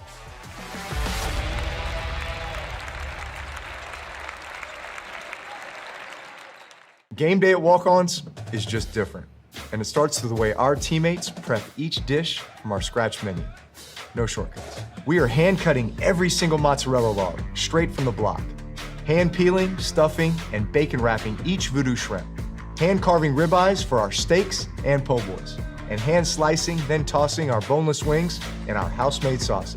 With wall-to-wall TVs and food like this, why would you want to watch anywhere else? That's game day. The Walk-Ons way. People have trusted Reed's Jewelers with their life's moments since 1946. That's because we're family owned.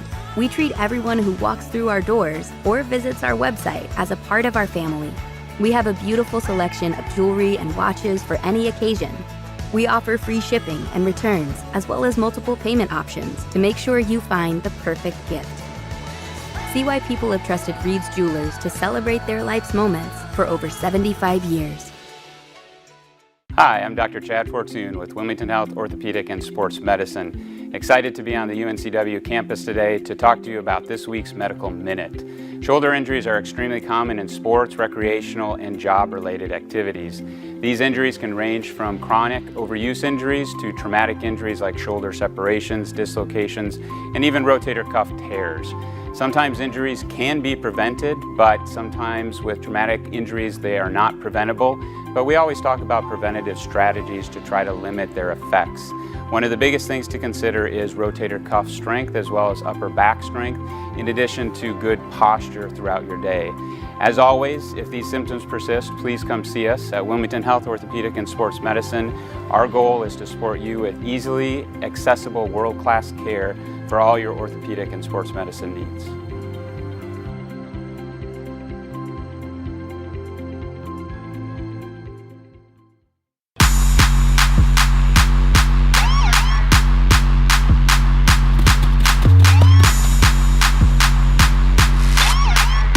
Today is your day. It's time to stop wishing for it and start working towards it. One day at a time, one workout at a time. Your best is not behind you. Look forward.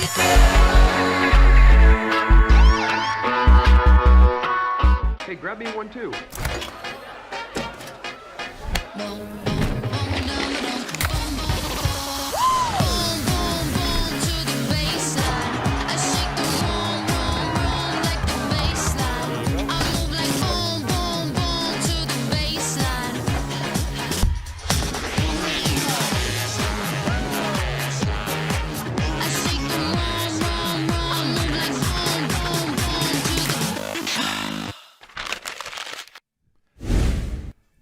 Back at Bozeman Field, game one goes to the Seahawks by a score of 6-3. Became a little more interesting than it probably needed to be there in the top of the seventh, Marty, as Campbell scored 3 and had the tying run at the plate. But the Seahawks get the job done. They've evened the series up, and now that means they will face off in game 3. We found out it's going to start at 4:20, so just a note for everybody watching on Flow Sports. We will be taking a break here in a couple of minutes, and then we'll be back at 4:15. But your thoughts on the game? I thought Hammock pitched well, got into some trouble there in the final inning. A couple of mistakes behind her. Defensively, I think Seahawks got to clean that up in game 2. Yeah, that number jumps out. 4 miscues. You can't have that if you want to consistently play winning baseball. But Seahawks got out to the big lead, and I think they just had more quality at bats this time. Put the ball in play. And for Campbell, you've got to feel good about how you close the game. Had a good, strong 7th inning. See what kind of momentum each team carries over into the rubber game of this 3-game series. All right, and now in the conference, Campbell is 15-5. UNCW falls to 14-6. Quick look at the line: 6 runs, 6 hits, 4 errors. UNCW left 5 on base. Campbell 3 runs, 5 hits, 1 error. The winner is Hammock. Complete game, 13-4 now with 7 innings pitched. Isabella Smith takes the loss. She is now 19-6. So we're going to take a break. We're going to come back at 4:15 with game 2 of this doubleheader, and we'll determine who wins the series. Again, UNCW wins the first game, 6-3. We'll be back at 4:15 right here on Flow Sports.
It's on your right as you're headed for the grandstand.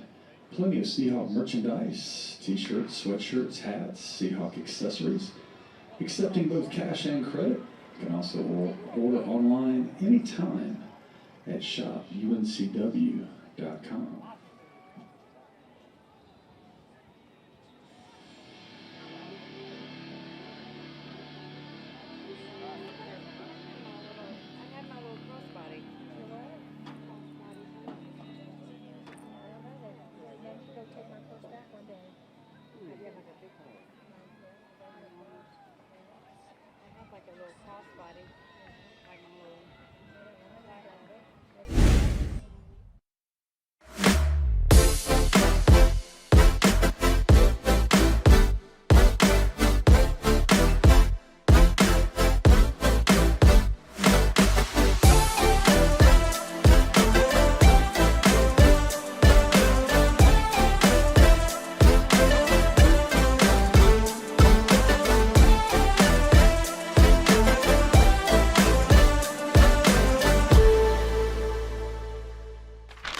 Well, hi, everybody. Welcome back to Bozeman Field on the campus of UNCW. Flow Sports Seahawk Digital Network present UNCW Seahawks softball. It is game 2 of this critical doubleheader in the CAA, UNCW, and the Fighting Camels of Campbell University. Jim Whitmire along with Marty Fuhrer and our crew. The Seahawks won the opening game 30 minutes or so ago by a score of 6-3. Kara Hammock went the distance for UNCW.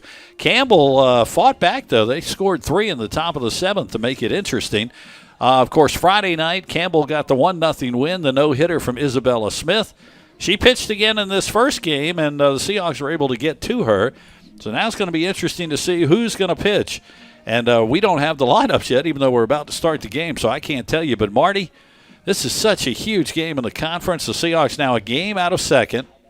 And if they get this one, they'll have the tiebreaker over Campbell going forward as you head towards the tournament. Yeah, when you think about it, there's only 2 more weekends of league play before tournament action here back at Bozeman Field. But, I mean, what a contrast between last evening, which was pitcher-dominated, not that many base runners, and then today with a lot of base runners, some miscues in the field, and it'll be interesting. The thing I think that jumps out at me is Smith obviously was not the same pitcher. Yeah, I agree. Today. You know, it just didn't look like the tank was full. There wasn't as much movement on the ball. And give UNCW credit when they got a good pitch to hit. They made solid contact. We saw the long ball today. We saw the speed. And, again, we saw how important it is for both teams to be able to get base runners on and put pressure on the defense.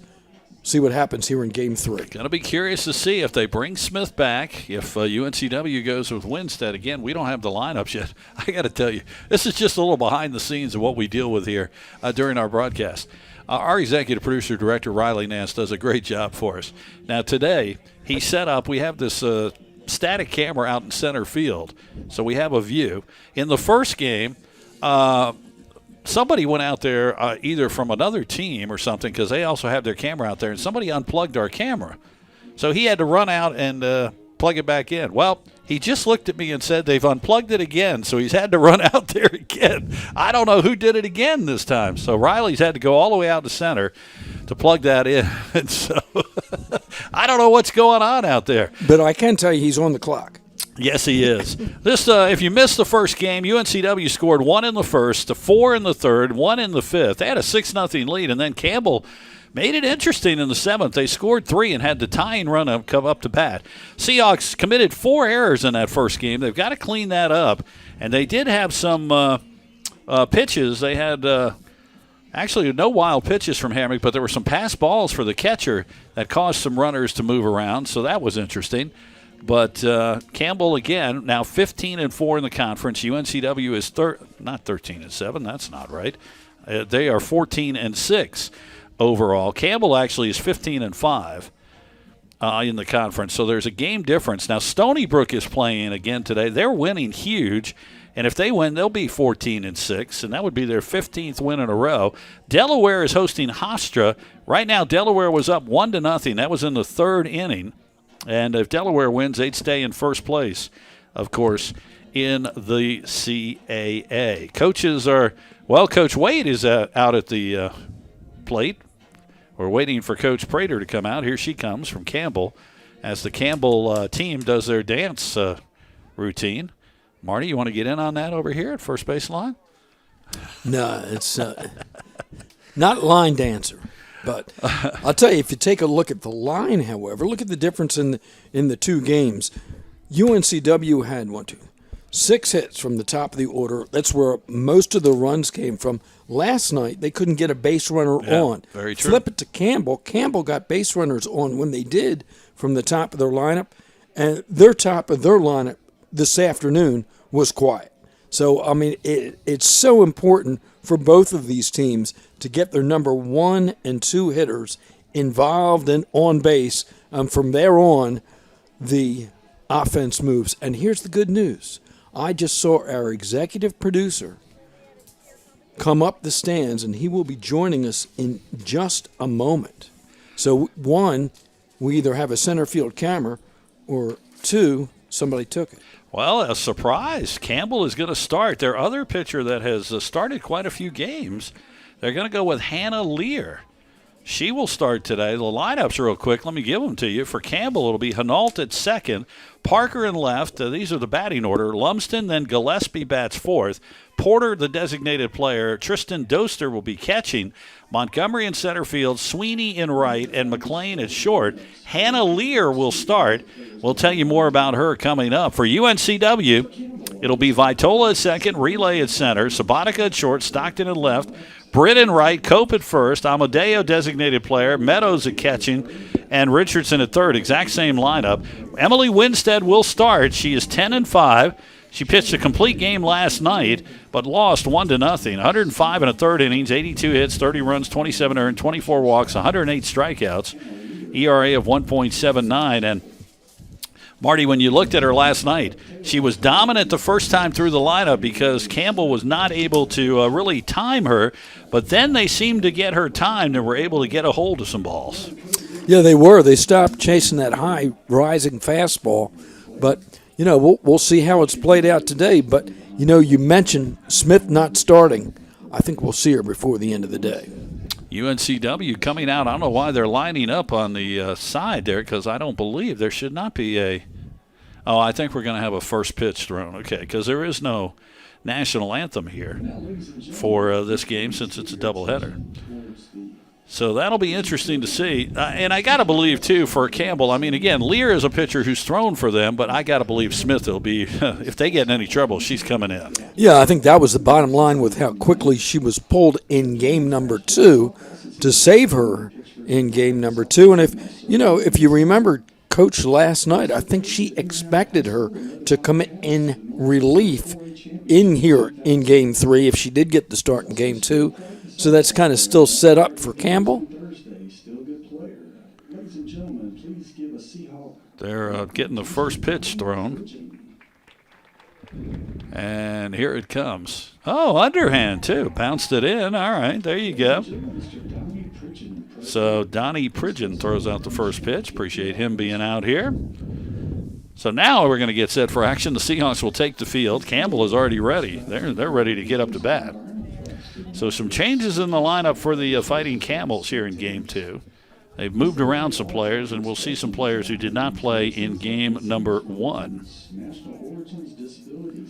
And, you lose that first game, too. Let's look at it from Campbell's aspect, Marty. They were down 6-0. They lost the game, but they scored 3 runs. How much of a momentum boost do you think they have coming into this game? I think they've got a big boost because, again, you're only talking 25 minutes between the 2 games. It's not like you're playing a day-night doubleheader. And, on the other side for UNCW, you're riding the victory. You're coming in, you're feeling good. You came out, not only did you win the game, but you really had your way with someone that dominated you the night before from the mound. So a couple of things I think early. One, big picture, UNCW's got to clean it up defensively. You're not going to win that many games when you have 4 miscues. But on the other hand, let's see what kind of game Emily Winstead has. As you mentioned, dominant. the first time through the lineup last evening, and even that only gave up a couple of base hits. I think in many ways this pitching matchup favors UNCW early on. How important it is to get to play with the lead here in game number I agree. 3. Well, let's get it going. Winstead ready. She'll face Alyssa Hinault, the second baseman, batting .348 for Campbell. Defensively, the Seahawks will have Stockton in left, Relay in center, Britt in right, Richardson at third, Sabatica at short, Vitola at second, Cope at first, Meadows catching, and Winstead is on the mound. 96 pitches yesterday for Winstead. In a complete game loss, she only gave up the 3 hits. Campbell got those 2 hits in 1 inning. First pitch is a ball, and we are underway. Thanks for being with us for this finale of this series. So no game tomorrow. Both teams will head home. Seahawks already there. Get set to go on the road to Drexel next weekend. 1-0 pitch. Swing and a miss, and the count is 1-1. And the one mistake yesterday that was made was when Winstead threw that off-speed pitch. 2 outs, runner on second. She looked like she was going to get out of an inning. And boy, that pitch just laid up there, and Gillespie took it to left center. That pitch is high. 2-1.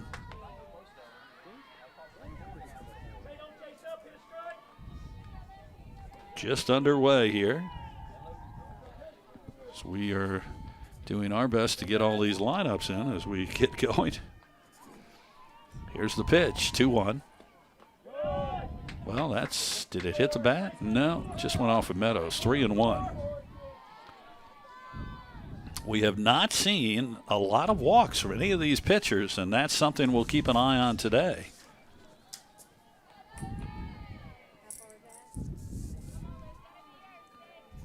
So Winstead walks off the mound. She's coming back ready. 3-1 pitch coming. Here we go, and it is ball 4. Well, not a way you want to start the game. Hinault is on. That'll bring up Parker. Tyra Parker bats .340. Home plate today is Scott Condry now. He's the third umpire in this crew that hasn't been at home plate.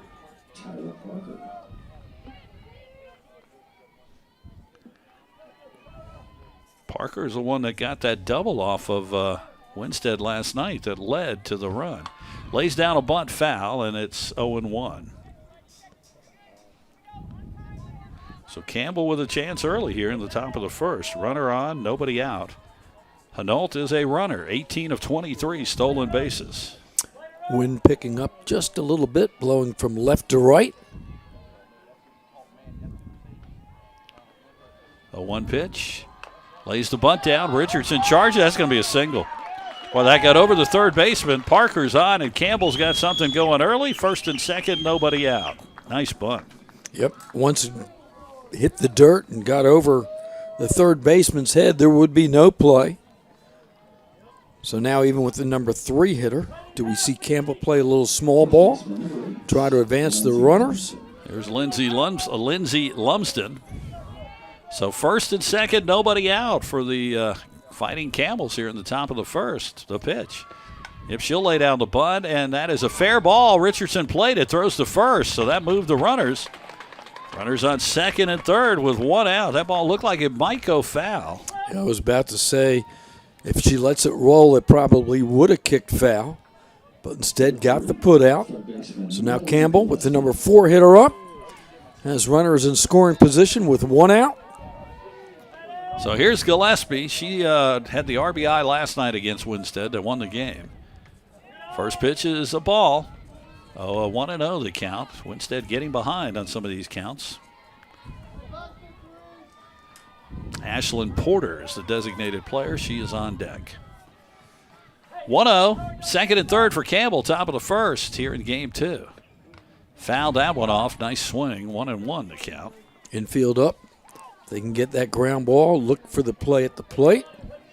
Otherwise, obviously, you want to take the play at first. You want to avoid the big inning here. If you give up 1, that's not too much damage. But if you're UNCW, you don't want Campbell to continue that momentum from the last inning in game 2.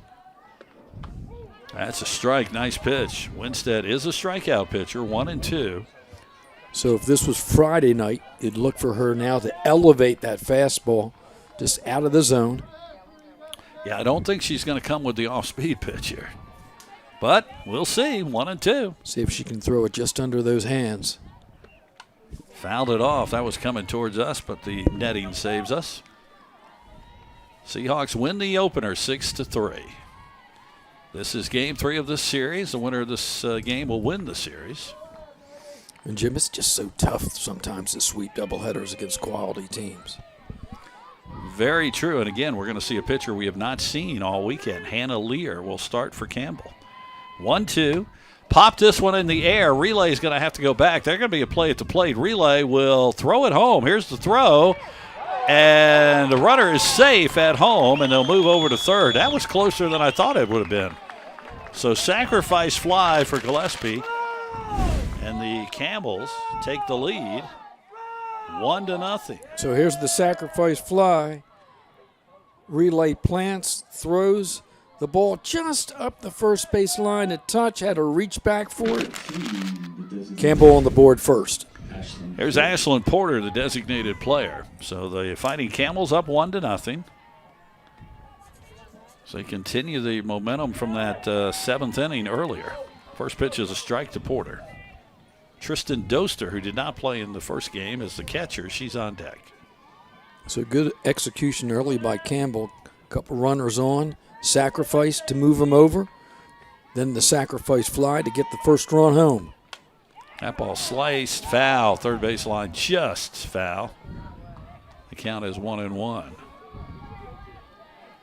So again, I say it many times, especially in softball, this comes back to get you. A walk will come back to hurt you sometimes, and that lead runner, first batter walked, and that's the runner who scores. And Parker had the infield hit. Lumsden with the sacrifice bunt moved him over, and then the sacrifice fly from Gillespie. In game 2 was the top of Campbell's offense that couldn't get on base. UNCW could. Fouled that one off, and count remains 0-2. And early on in here in the nightcap, Campbell able to get their first 2 runners on. One has already scored. 0-2. The runner on third, Parker, she's got speed, so anything hit to the infield, that would be a tough play. Now, Winstead, not sure of the sign she was going to get. Now she's ready. She looked confused. 0-2. Ball outside, 1-2. Meadows almost threw that ball away, throwing it back to her. 2 outs. We're in the top of the first. Game 2 of the doubleheader. Campbell leads it 1-0.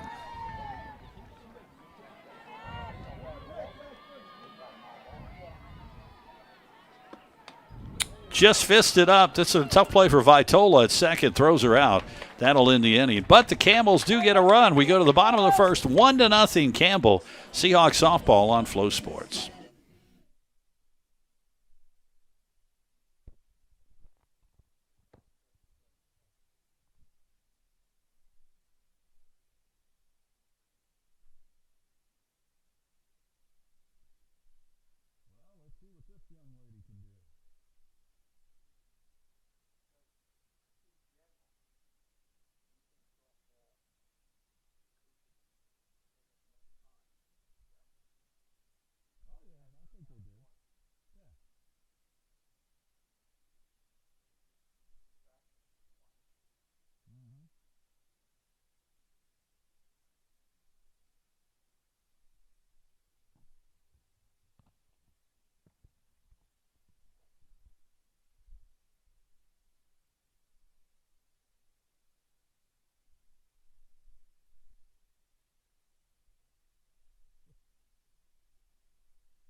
Welcome back to Bozeman Field, 1-0. All right, we get our first look at Hannah Lear, the pitcher today. She's a freshman.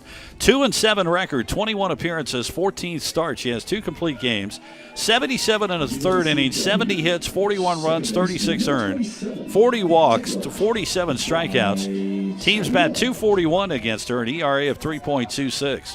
She will face Taylor Vitola to lead off for UNCW. We'll give you Campbell's lineup in defensively in a second, as again the infield comes in. First pitch, swing and a miss. You got Parker in left, Montgomery in center, Sweeney in right, Gillespie at third, McLean at short, Hinault at second, Lumsden at first, Doster is the catcher.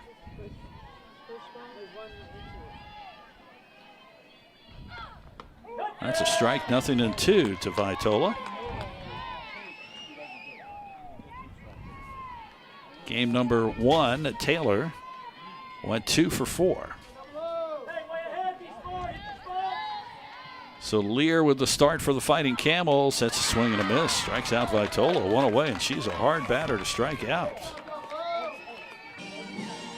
Oh, Frank is back. Told you 4 o'clock games. He doesn't work the early game. Cassidy Relay comes up. I love this walk-up music. She will come up. She went 1 for 3 her first time, scored 3 runs in the first game. What a big triple that was to set the stage in game 1. Pitch outside, ball 1. Player shaded just a little bit towards left. Medium depth. Certainly not playing her to pull. That's a strike, 1-1 the call. On deck would be Mary Sabatica, hit a 2-run homer in the first game. Just underway here in game 2. It's 1-0 Campbell. Seahawks won the first game 6-3. Campbell won last night 1-0. That is a pitch outside, so it's 2-1. Again, the crowd is settling back in. Nice crowd, as we mentioned. A lot of Campbell folks here, UNCW. Of course, lots of supporters. Looks like about 250 folks here. Would you? Yeah, that pitch is outside. Call for strike 2-2. Marty and I joke because the attendance every time is 250 exactly. I don't know how they do that. Who's counting? I want to know. I've seen somebody new pop in every once in a while. I think it's 251 for this game. 2-2. Outside 3-2. Really. Marty, you are a pleasure to work with, my friend. It's a great line. Looks like about 250. 3 balls, 2 strikes, 1 out. Ball 4, relay is on. Well, now we're going to see her take off with Sabatica coming up. It doesn't matter. She's going to be running. Relay in game number 1. Shortstop, number 33, Mary. Had a stolen base. Sabatica hit a home run to left center in the first game. Wind blows towards right now. Seahawks see if they get relay moving. First pitch is a strike outside corner, 0-1. Seemed to be a generous outside corner, but again, if the pitchers just get consistency from the umpires, that's all they want. The pitch. That was almost the same spot, but they didn't give him that one. 1-1. Relay is not taken off yet. Again, we'll keep an eye on her because she will move quickly. 1 ball, 1 strike, 1 out. She's off, back to the pitcher, and she'll throw to first, so the runner moves to second. Sabatica is out, 1-3. 2 outs and runner in scoring position. Here's Skylar Stockton with a chance to tie this game up.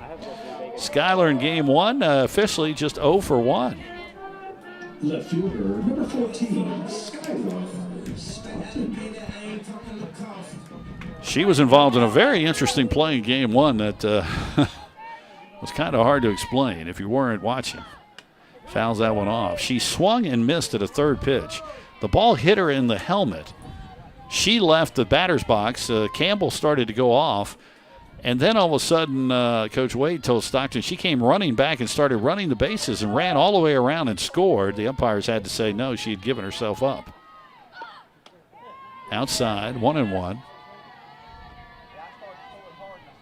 Everybody was kind of mystified in the stadium because Stockton all of a sudden appeared back without a helmet. She's running the bases. Campbell was just standing on the side like, what is going on? That ball grounded shortstop. McLean throws to first. Got her. And the inning is over. We go to the second. 1-0 Campbell. This is Seahawks softball on Flow Sports. There is something indescribably special about this place. The way it looks, the way it feels, the way we care for one another and our community. The University of North Carolina Wilmington is like no other. Your journey starts here. We invite you to discover what makes UNCW like no other.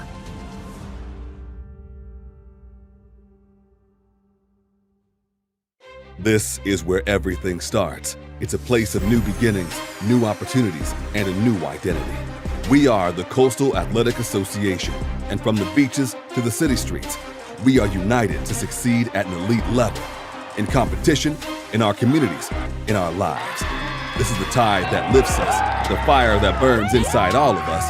This is our moment, our new chapter. We are the CAA, and we are united in excellence. Well, we go to the top of the second inning. 1-0 Campbell on top. Doster, Montgomery, Sweeney will bat for Campbell against Emily Winstead. Campbell scoring that run in the first inning. And they lead it, as we said, 1-0. Winstead will get her sign from the dugout, and we're ready to go. This ball hit well to right center field, going back to the wall, off the wall.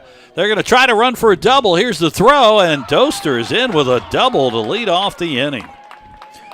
So conversely, remember when we mentioned in game number 2 how the Seahawk batters seemed to find the rhythm against Smith? I think that's a fair statement early against Winstead. Not able to throw the ball past players, as she did on Friday night. Well, Campbell with a chance again to get a run up on the board. Let's see if Montgomery, she might be able to lay down a bunt. First pitch is a ball. If you can slap that ball into the shortstop hole with the third baseman charging in Richardson. Shortstop is covering third. Big hole there. Lays it down, but foul. Couple of other scores of interest. Stony Brook wins over Drexel 10-1. They're now 14-6. They've won 15 games a row in the conference. And Hofstra loses to Delaware 1-0. Delaware 17-3. Hofstra falls to 12-8 in the conference. This ball is popped in the air. Center fielder Relay will make the catch. They're not going to run the runner. Relay actually will run it in. One away. And that'll bring up Sweeney. Be interesting to me who pitched for Hofstra today. Oh, it was Aspel again. Same young lady. But she loses 1-0 to Delaware. Try to get a look at their stats. I mean, she's their ace for Hofstra. And you can tell, she's neutralized those Delaware bats 2 days in a row in the split so far. That's why coming into tournament time with so many teams that are up, steals third as the ball gets away from the pitcher. Yeah, Seahawks there again. That's a mistake. The ball thrown back to Winstead. It got away from her, and the runner gets to third. Yeah, looking at that today, Morgan Hess threw a one-hitter for Delaware, and Aspel only gave up 4 hits. Infield up at the corners. Now everybody up a step or two trying to cut off the run. That pitch is a strike on the outside corner, 1-1. So the Seahawks in the first game had 4 errors, but were able to overcome that. Now in this game, they've made the mistake there of trying to throw the ball back, and Winstead not able to handle it. The runner from second moves to third. That pitch is inside, 2-1 now. And I think, the catcher, Meadows, wants to go out and talk to Winstead. I'm not sure if maybe they were crossed up on the pitch. It was bad. She almost looked crossed up. She was setting up outside, and the pitch came inside. So they'll talk it over. Sweeney is just waiting to get back in there. Doster stands at third. She doubled to lead off the inning. Montgomery flew out to center, and then Doster moved over on a throwback to Winstead that got away from her. Umpire will break this up. 1-0 Campbell. They're looking to add another one here in the second. On deck is Michaela McLean, the 9th batter for Campbell.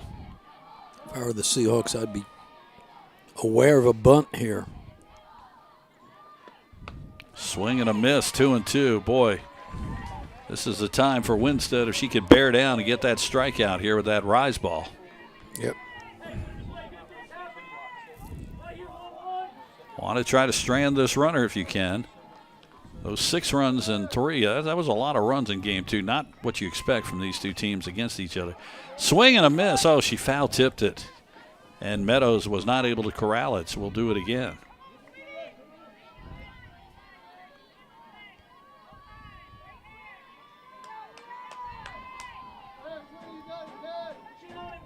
Two balls, 2 strikes, and 1 out. Winstead again, not sure of the side. She gets it again. Now she's ready. Here's the pitch. Well, she went with the high rise ball, but Sweeney wasn't going for it, so full count with 1 out. You've got an open base. You don't want to give in to the hitter.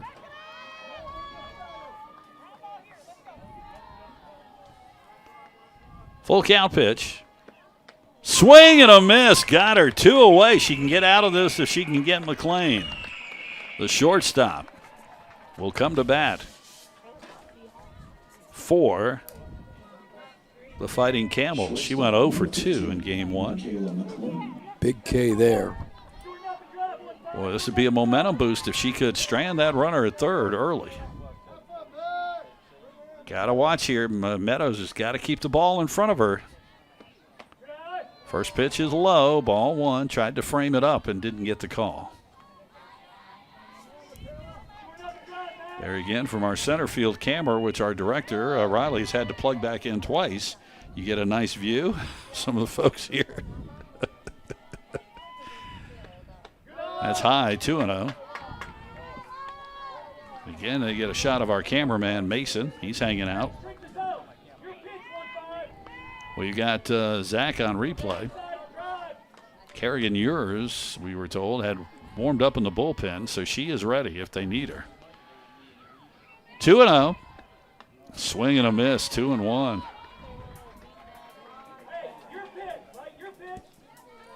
Appreciate our crew again, Marty. I know you've said it many times before, and it is true. These guys and gals work so hard, and we really appreciate what they do. 2-1 to count. That's a strike, 2-2. Well, she's 1 strike away from getting out of this and stranding that runner at third.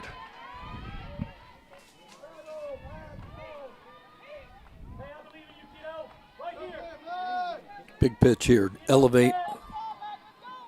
Make her try to catch up to it. Fouled it off. She left that one a little low. That was in a spot where the batter could have done some damage. Still late on the heat, though. 2-2. Again, you mentioned Kerrigan Ures coming in the bullpen. She was warming up. Now, of course, Campbell has not seen her this weekend. She can strike out some batters when she comes in. But I know the Seahawks would like to ride Winstead as long as possible here. Ooh.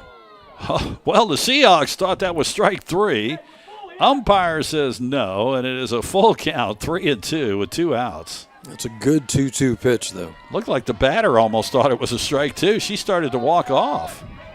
So here we go. Full count, 2 outs. Runner on third for Campbell. Top of the second. Winstead with the pitch. Popped it up, foul. Out of play. She'll stay alive. McLean.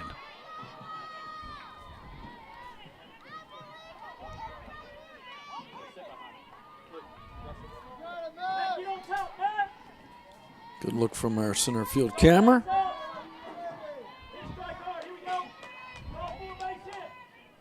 Here's the pitch again, full count. Fouled it off again, stays alive. So she makes Winstead throw some pitches. Again, UNCW proud to be hosting the CAA softball tournament coming up May 8th through the 11th. Top 6 teams will be here. Right now, it looks like Delaware, Campbell, Stony Brook, UNCW, Hofstra, and Elon will be those 6. There's still a couple of weeks left. Ball 4, and boy, Winstead's upset with herself. She lost her. So first and third. And that'll bring the top of the lineup, Hinault, who walked. Winstead only gave up 1 walk last night. She's given up 2 already here. So now how do the Seahawks want to play it? They're talking defensively to the infield because a lot of times teams will let that runner at first just go to second and not throw down, because if you throw down, the runner at third will take off. Or sometimes they throw down and the shortstop will catch it short. So let's see how the Seahawks do it. Runner goes. They'll let her go, fake the throw, and that'll move the runner to second, so McLean will get the stolen base. Her 7th. So now 2 in scoring position for Campbell. 1-0 count on Alyssa Hanault. It's early, but this is a big moment in this ball game.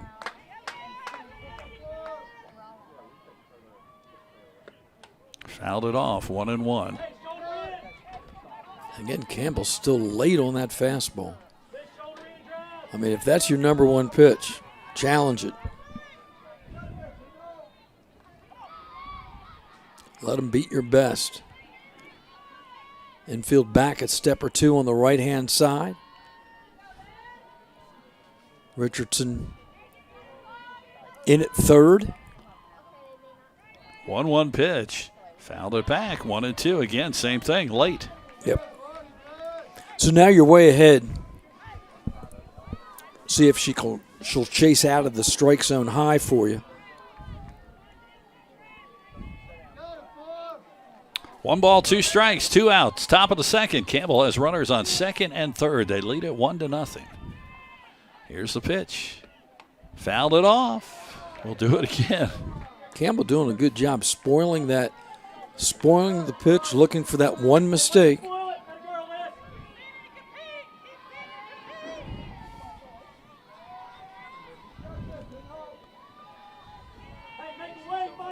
Left fielder step or two towards the line.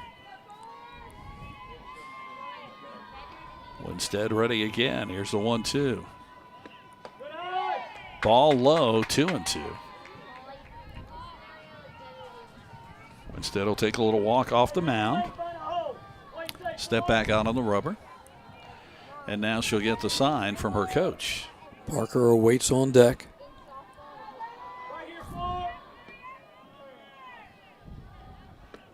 Well, there's that rise ball. She didn't swing, so now full count with 2 outs.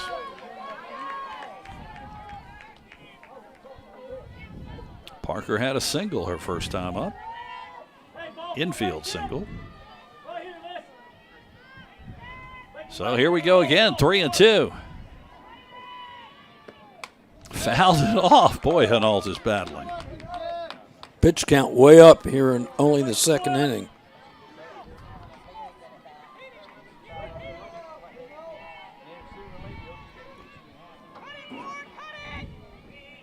So let's see what they go with again from Winstead. 3 balls, 2 strikes, 2 outs. The pitch. Ball 4. The bases are loaded. Well, she doesn't have the control she had yesterday. This might be the time for a mound visit from her pitching coach. Let's see. Because this is going to bring Parker up. Do they come out and talk to her? No, they're not going to. Left fielder, Tyra Parker. So here's Tyra Parker. Big moment in this game early. Campbell with a chance to put a big number up possibly with 2 outs and the bases loaded. The pitch. Ooh, swung at a ball outside. Fastball, 0-1. Yeah, Parker just can't catch up to that outside riser. Chased it.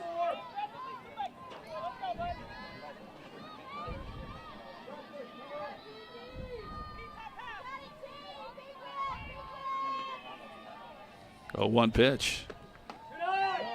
Ooh, missed outside, 1-1. Same spot, didn't chase. You certainly do not. You can't walk home a run. I mean, you can, but you don't want to do that in this kind of game. 3 walks already from Winstead. Swing and a miss, 1-2. So again, she's 1 strike away from getting out of this.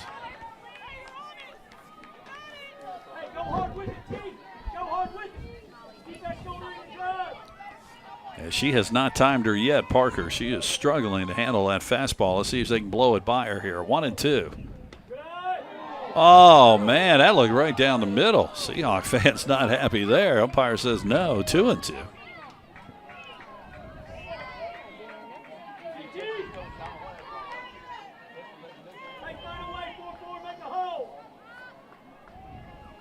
2-2 pitch with 2 outs, bases loaded.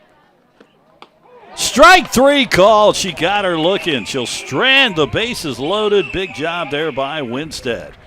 Go to the bottom of the second, 1-0 Campbell. This is Seahawks softball on Flow Sports. It's Ford Truck Month, and it's time to say yes. Yes to making tough jobs easy with F-150. Yes to a truck that can tow it all. Yes to power and smart technology. And yes to the best offers of the year on America's best-selling trucks. Find all your yeses during Ford Truck Month.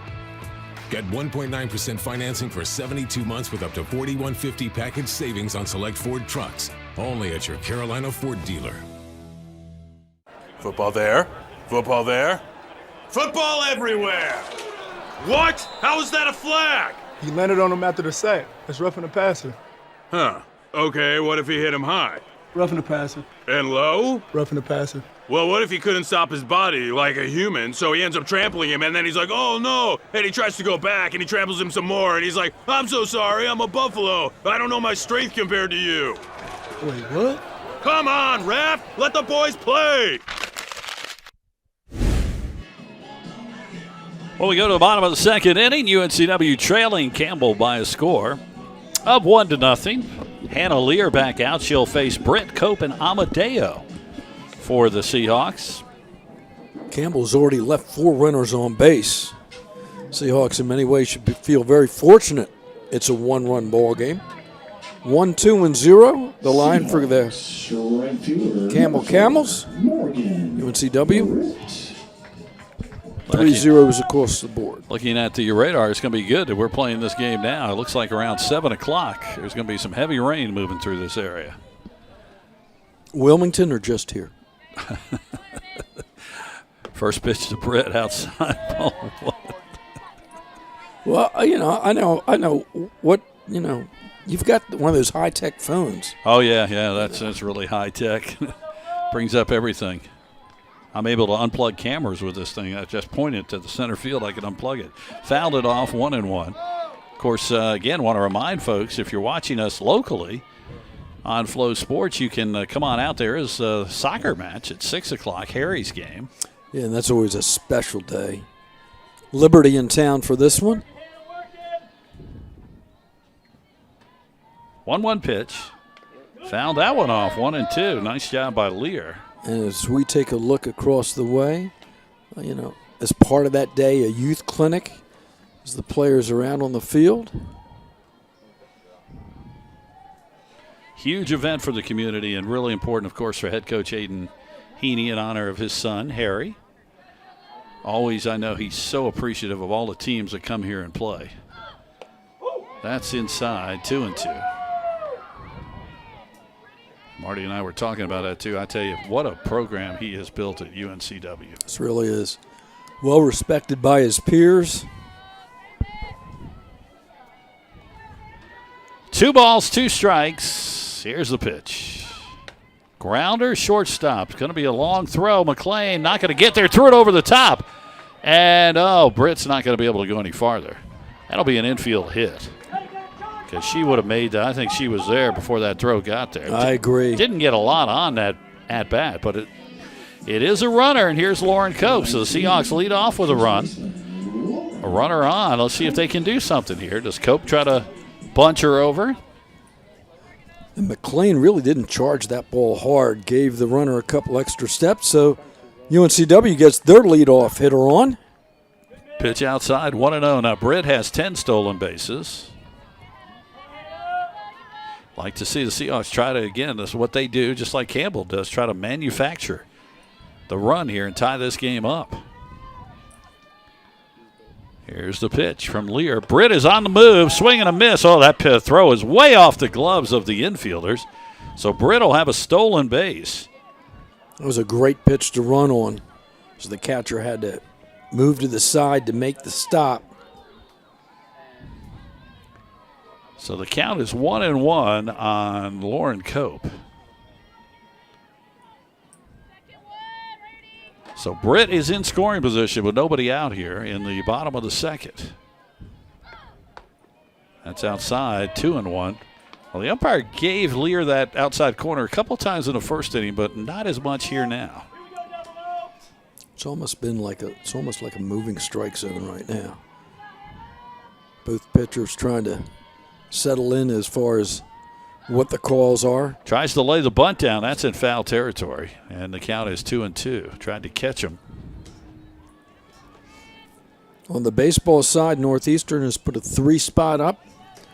In the bottom of the 8th, they lead the Seahawks 10-7. Seahawks again start the day with a game lead over Charleston. Northeastern is a couple of games back. 2-2. Want to move the runner at least. Swing and a miss. Got her. 1 out. Here comes the Mackenzie Amadeo. Designated player number 3, Mackenzie Amadeo. So you talked about Campbell's pitching staff. We knew, how strong Smith was. Lear's come in and shown good movement on the ball. Yeah, she's doing a nice job out there.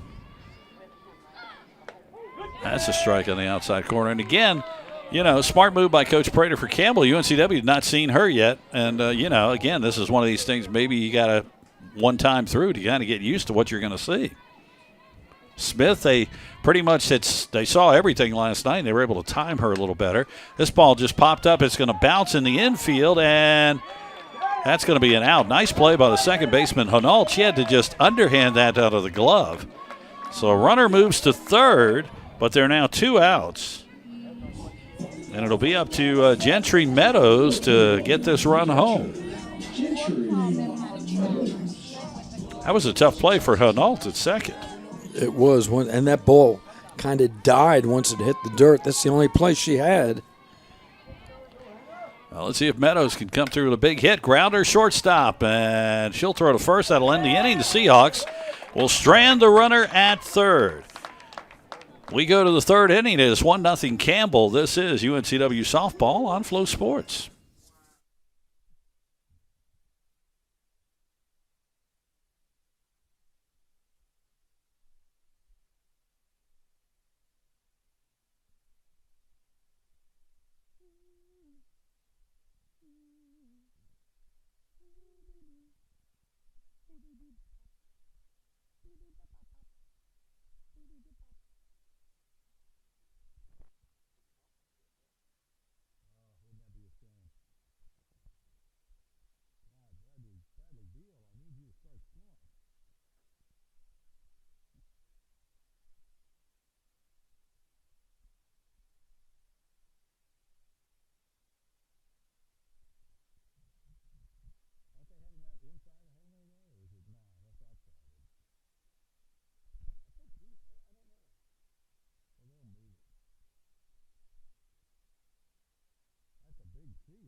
Welcome back. We go to the top of the third inning. 1-0 Campbell. You see it. 1 run, 2 hits for the Camels. UNCW does not have any runs, even though it says we do.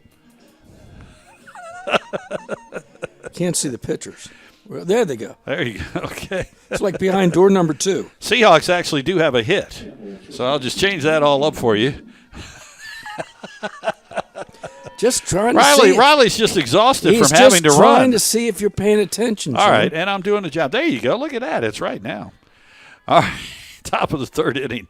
It'll be Lumsden to lead off for Campbell against Emily Winstead. Swing and a miss. It's looking up. A couple of these clouds are starting to darken up, even though, as I mentioned, with the radar. Looks like the rain's going to get here after 7. That's what it's showing. So we should be good to get this one in as we're just after 5 o'clock. Winstead hoping for a clean inning this time through.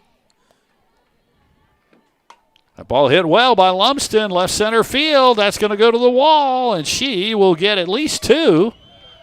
And it will be a stand-up double. So for the third straight inning, Campbell gets their leadoff batter on. That brings up Gillespie. Had a sacrifice fly in the first inning that drove home a run. So Lumsden with the double. That is double number 13 for her this year. She leads the team. And let's see if Gillespie tries to just bunt her over to third.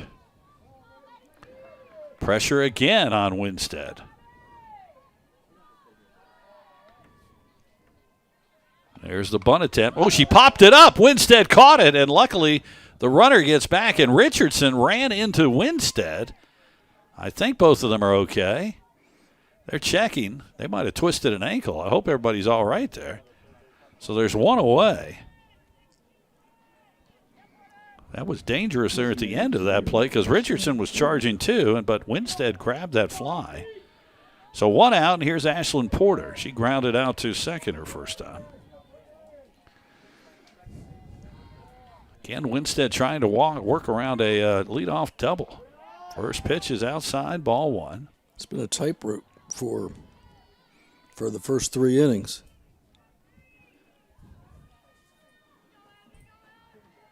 Shakes that right arm. 1 ball, no strikes. Here's the pitch. That's a strike. Nice pitch there. Inside corner, 1-1. Campbell won game 1 of the series last night, 1-0. No hitter from Isabella Smith. Seahawks won the game earlier today, 6-3. Kara Hammock went the whole distance for the Seahawks. And now in the deciding game, it's 1-0 Campbell here in the top of the 3rd inning. Lays down the bunt. Nice bunt. Richardson, there's nobody covering first because they didn't expect the bunt. So that's a base hit. Well, that was a nice job there by Porter. Vitola was way over in the hole. She didn't have a chance to get over in time. So now runners at the corners with 1 out. Tristan Doster, who doubled her first time up, and again, you would think. Let's see if the Seahawks let the runner at first go. So interesting, after not executing the bunt the first time through, they get it down the second.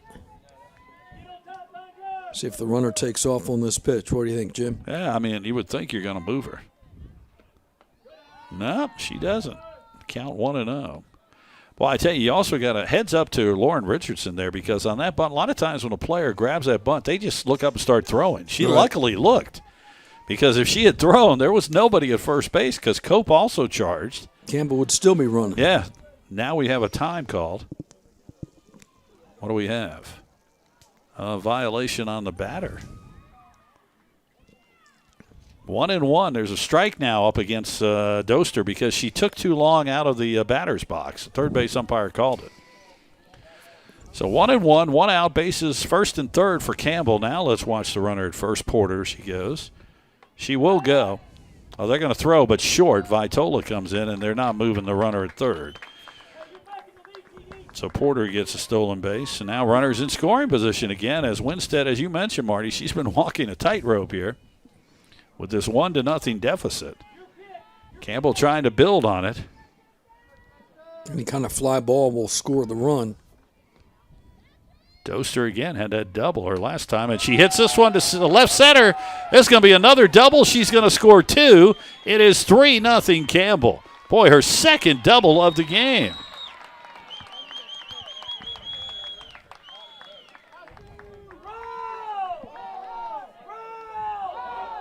Well, 3-0. That'll bring up Montgomery. Let's see what the Seahawks do now.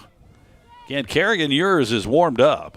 Winstead is struggling, and now Coach Wade is coming out. And we're going to, I think, have a pitching change. Kerrigan Ures is going to come in. So Winstead not able to get out of the 3rd inning. So Kerrigan Ures, first time we'll see her this weekend, will come in. She's been down in the bullpen. And, I mean, Marty, I think it might be a good idea to go ahead and switch it because Campbell is got Winstead's number, it looks like, this afternoon. Boy, this game mirrors what we saw in game number 2. Your Friday night starter, both dominant Friday evening, coming back next day, and the hitters get an idea of what to look for, and neither pitcher was able to really get the ball past the hitters' consistency. And now all of a sudden it's 3-0 Campbell looking for more. The Seahawks just trying to stop the bleeding here in the 3rd. So Ures will get a few throws, and then we'll go. It'll be Montgomery coming to bat. player so far for Campbell has been Tristan Doster. 2 doubles. Driven home, too. She's dancing on second base right now. Yeah, and they were solid hits. Same spot, exactly, too. Left center field. One hop to the wall. So yours is ready. Kerrigan is one of the players that does not use a mask when she pitches.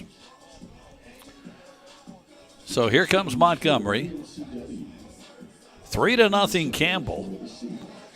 Kerrigan, yours, her job now is to try to get out of this without giving up any more. Campbell's already with 5 base hits. A couple extra base hits. Tough spot to come in for yours. So she will step onto the rubber, and here we go. Pitch to Montgomery. Fouled it off. 0-1 the count.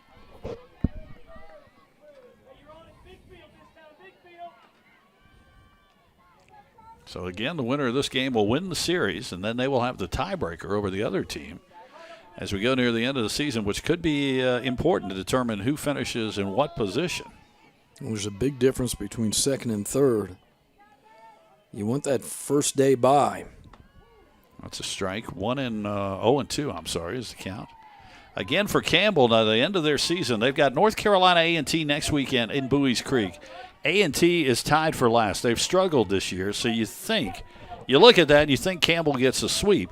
But then they've got to go to Delaware for 3 games, and that's going to be huge at the end of the season. 0-2. Oh, she just waved at that one, struck her out. 2 away, and that'll bring up Sweeney. Struck out her first time. Again, for UNCW, they go to Drexel next. Drexel is still fighting for the 6th spot right now. They're 3 games behind Elon for that 6th spot. And then they've got Monmouth here for 3 games at the end of the season. Fouls that one into the road, and the count is 0-1. So Kerrigan coming in throwing strikes like you want to see.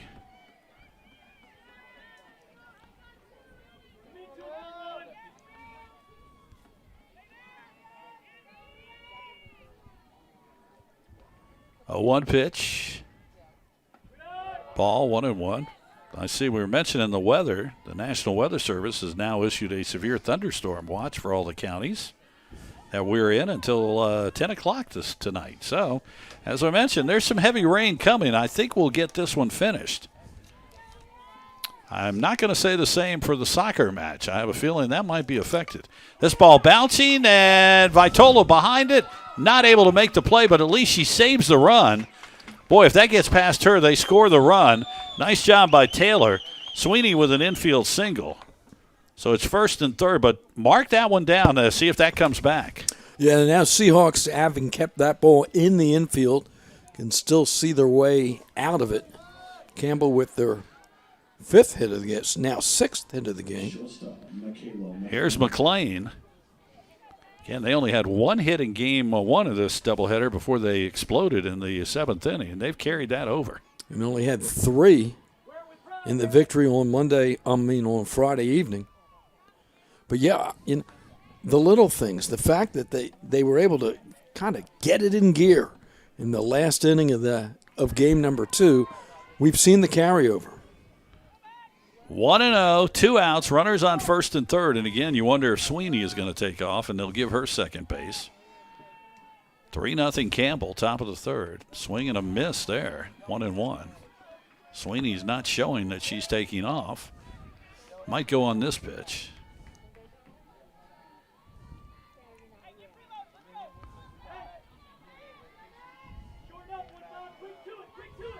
The pitch.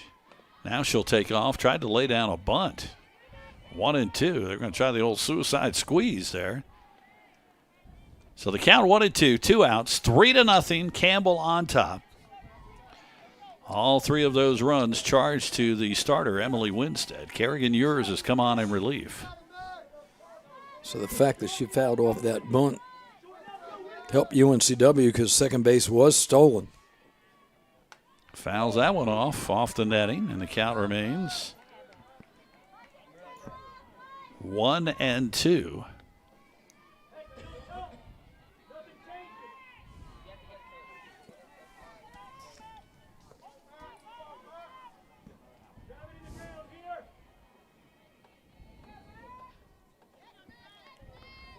1 ball, 2 strikes, 2 outs. Here's the pitch. Ball, and they're going to throw down, and that's going to get the runners come home. I don't know why the Seahawks did that. Now they throw it away, and the runner moves to third. Well, that time Meadows threw down. I'm surprised because that ball was not thrown well, and it gets away. And now Campbell scores their 4th run. Yeah, really didn't have a chance to get the runner. And a little bit of that sloppy play from Game 2 is carried over here to Game 3. Another look for you. Usually they let her go, but she decided to throw down. The ball bounced in front of Sabatica, and they score the run, and then the throw is high from Vitola to home. So 4-0 Campbell. And now a hard hit ball. Oh, nice stab by Sabatica. Throws her out at first. Well, that saved a run there, but Campbell takes a 3 spot in the top of the 3rd. 4-0 Fighting Camels. This is Seahawks softball on Flow Sports.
Well, we go to the bottom of the 3rd. There's still a lot of time left in this one, but the Seahawks now in trouble. They're down 4-0. And Hannah Lear, who's looked awfully good for Campbell, will face Richardson, Vitola, and Relay. That 4th run, though, Marty, really shouldn't have scored because, again, normally you let that runner go to second, but that time Meadows threw it down. She bounced the ball and left the runner to come home from 3rd. And again, for your Seahawks, you've got to get back in this one quick because you know who's awaiting if necessary. That's true. So every inning that Lear gives you is a positive, and she's looked strong. That's a good point. Yeah, if the Seahawks start to get a couple of hits, you won't be surprised to see Isabella Smith come into this one. 4-0 Campbell. That pitch outside, 2-0 to Richardson. Then it's the top of the lineup, Vitola and Relay. UNCW could really use to get at least a run here in this inning, maybe a couple, just to kind of get back into it here. Down 4-0. 2-0 pitch from Lear. Fouled off by Richardson, and the count 2-1.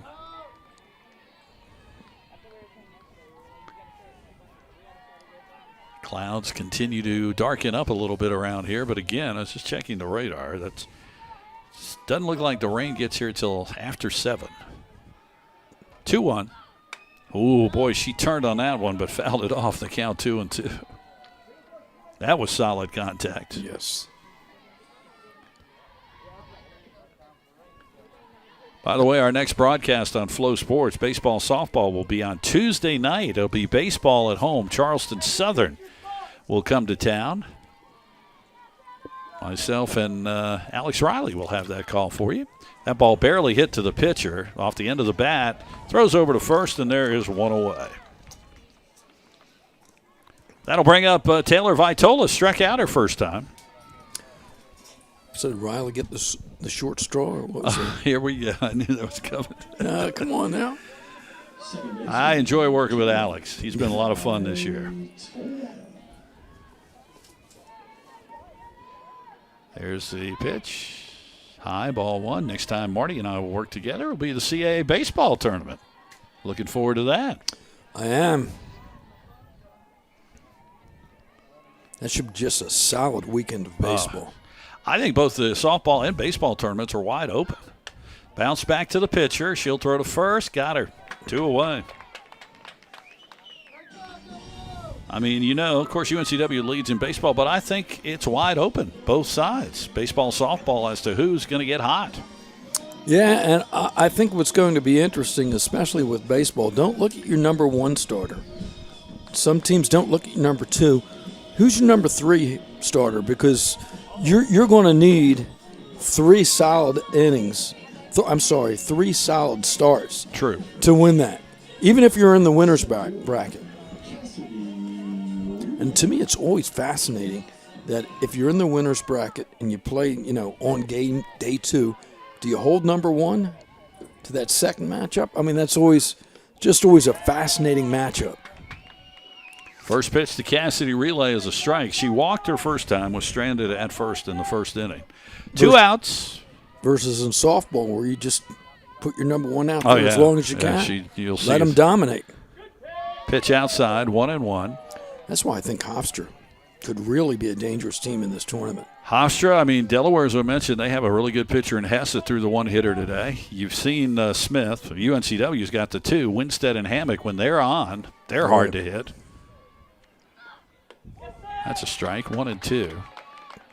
And like anything else, playing back to back to back to back, the team that comes into the tournament with the hot hand, that can sometimes carry you right through the weekend. 1-2. Ball outside, 2-2. Yeah, we're looking forward to that. Again, the tournament will be here in Wilmington May 8th through the 11th. Looking forward to calling those games here for the conference.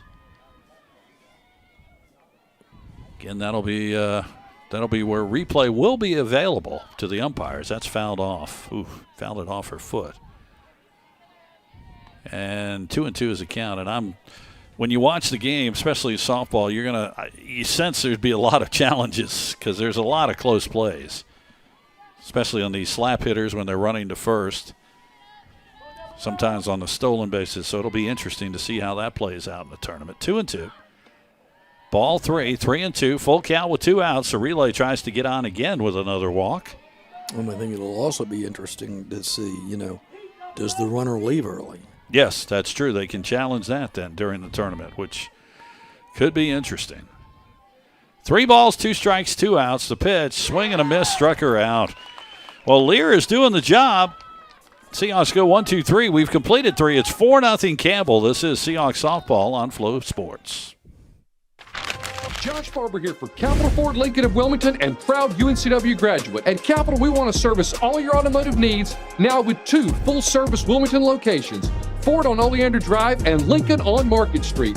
We have you covered with new and pre-owned sales, vehicle maintenance and repair, mobile service, parts, and even collision repair. So come see us on Oleander Drive or Market Street for the largest selection of new Fords and Lincolns in eastern North Carolina. Or check us out online at capitalfordofwilmington.com. And remember, go Seahawks. At Pawn USA, we buy, sell, trade, and loan money on almost anything. Buying? Come check out our amazing inventory at our 5 convenient locations. Selling? We can give you cash or a loan for your items on the spot. Find the Pawn USA nearest you in Wallace, Charlotte, Leland, and in Wilmington, and we'll work with you for an enjoyable and beneficial experience. Ask about our free layaway plan and check us out at pawnusa.net and on eBay. There's always a new find at Pawn USA. Welcome back to Bozeman Field. Jim Whitmire, Marty Fuhrer. Now you see some of the clouds that are starting to gather. 4-0 Campbell here in Game 2 of the doubleheader. Go to the top of the 4th. Mackenzie Amadeo, who has been the designated player, will now catch for UNCW. And Kerrigan Ure is back out on the mound. She'll face the top of the lineup for the Campbells, Hanault, Parker, and Lumsden. 4-0 Campbell. They've got 6 hits in this game. UNCW just a 1 hit off of Hannah Lear. First pitch, strike called, and the count is 0-1. It is crucial, if you're a UNCW fan, for the Seahawks to have a clean inning here and make Campbell go down 1-2-3. Try to stay in this one. Big 3 spot in the 3rd for the Camels. That ball lined down the third base line, and it goes foul. 0-2. There's where we talk about with these slap hitters, and that third baseman has to play in. Boy, that ball got past her so quick. Yeah. I mean, you don't have time to really make a play on that. You've got to have very quick reactions. Now Richardson will go back a couple of steps. I wonder why, right? 0-2 the count. That's a good signal, bench. Missed outside, 1-2. Hinault today has walked and scored and then walked again. So she is officially hadn't even had an at-bat. 4-0 Campbell. We are in the top of the 4th inning.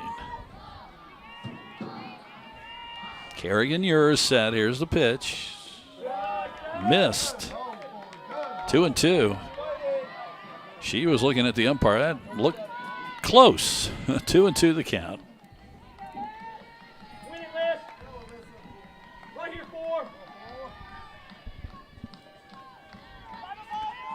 Ures ready.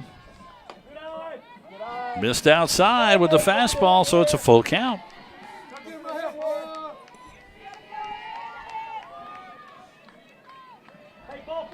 Campbell's had the lead batter on in each of the first 3 innings. Twice it's been off a double. The other time off a walk. Here's a 3-2 pitch. Smashes this foul left side. It'll hit the fencing and be a foul ball. Again, the dimensions here, 200 to left and right field, 220 to center. We've seen one ball go out today, and that was Sabatica in game 1. She hit a 2-run homer to left center field. And that was not wind-aided at all. So full count again. Ures steps off the mound, gets the sign, and now she's ready. That's lined up the middle, base hit. Boy, Campbell's had the lead runner on in every inning. Putting the pressure on, and that'll bring up Parker, Tyra Parker, who has had a single and struck out. And they've made solid contact, as we've mentioned. A couple extra base hits. Get the lead runner on here again here in the 4th. 4 runs, 7 hits now for Campbell. So nobody out. You think Parker possibly will bunt. She shows it, but then she'll pull back, but we'll see. She will try to bunt. She pops it up. Oh, Amadeo tried to stretch out for that. Boy, she gave it everything she had right there and just couldn't get to it. Count 0-1. Parker singled her first time up. The umpire gave Amadeo a second to get back together. That was quite a try by her. Great extension. If I extended like that, I'd be in the hospital for about 3 weeks. I'd be working by myself. Tried to lay it down again, foul. Count 0-2. Now, Hinault again, I mean, I'm surprised they haven't just tried to straight up steal with her. She's got 18 stolen bases this year. So she's got the speed. 0-2 now the count on Parker, so she will now have to swing away. Very rarely do you see a batter try to bunt with 2 strikes. Here's the pitch. Ball outside, 1-2.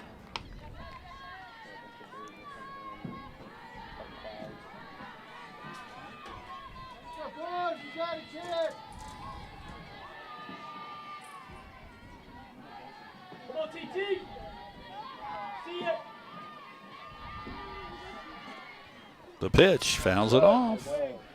1-2. We do want to take a moment to wish our fellow worker, Jordan, who's our director yesterday, a happy birthday. Today's his birthday. So he's getting to enjoy the day. Big shout out to Riley, who did a nice job and told him take the day off. Isn't that nice? I thought you Would you have done that for me? You'd work a doubleheader. That's what I figured. Pitch again fouled off. Counter raise 1-2. We thought it was fair. We gave him the day off and said, you work too. And by the way, he gets your check.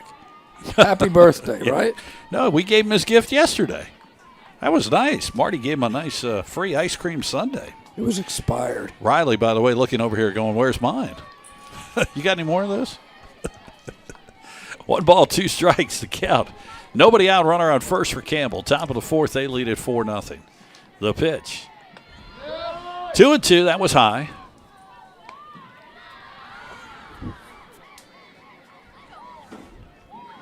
Campbell's done a really good job working deep counts, fouling a lot of pitches off.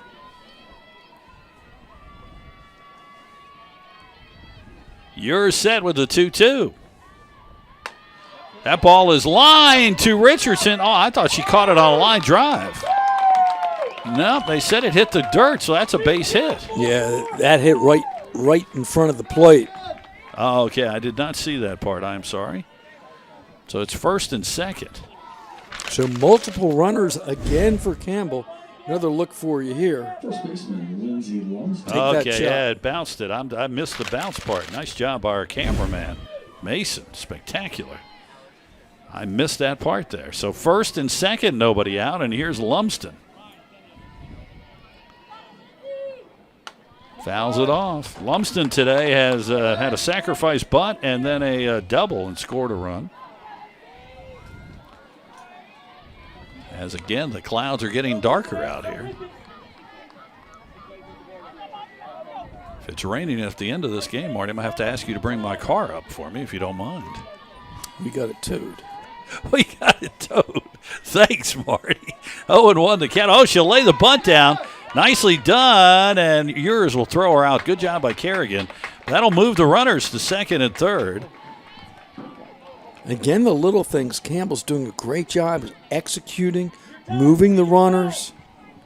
And again, for what, the fourth inning in a row, runners in scoring position with less than 2 outs. Yeah, Gillespie's driven home a run with a sacrifice fly and then popped out to the pitcher. 1 out, runners on second.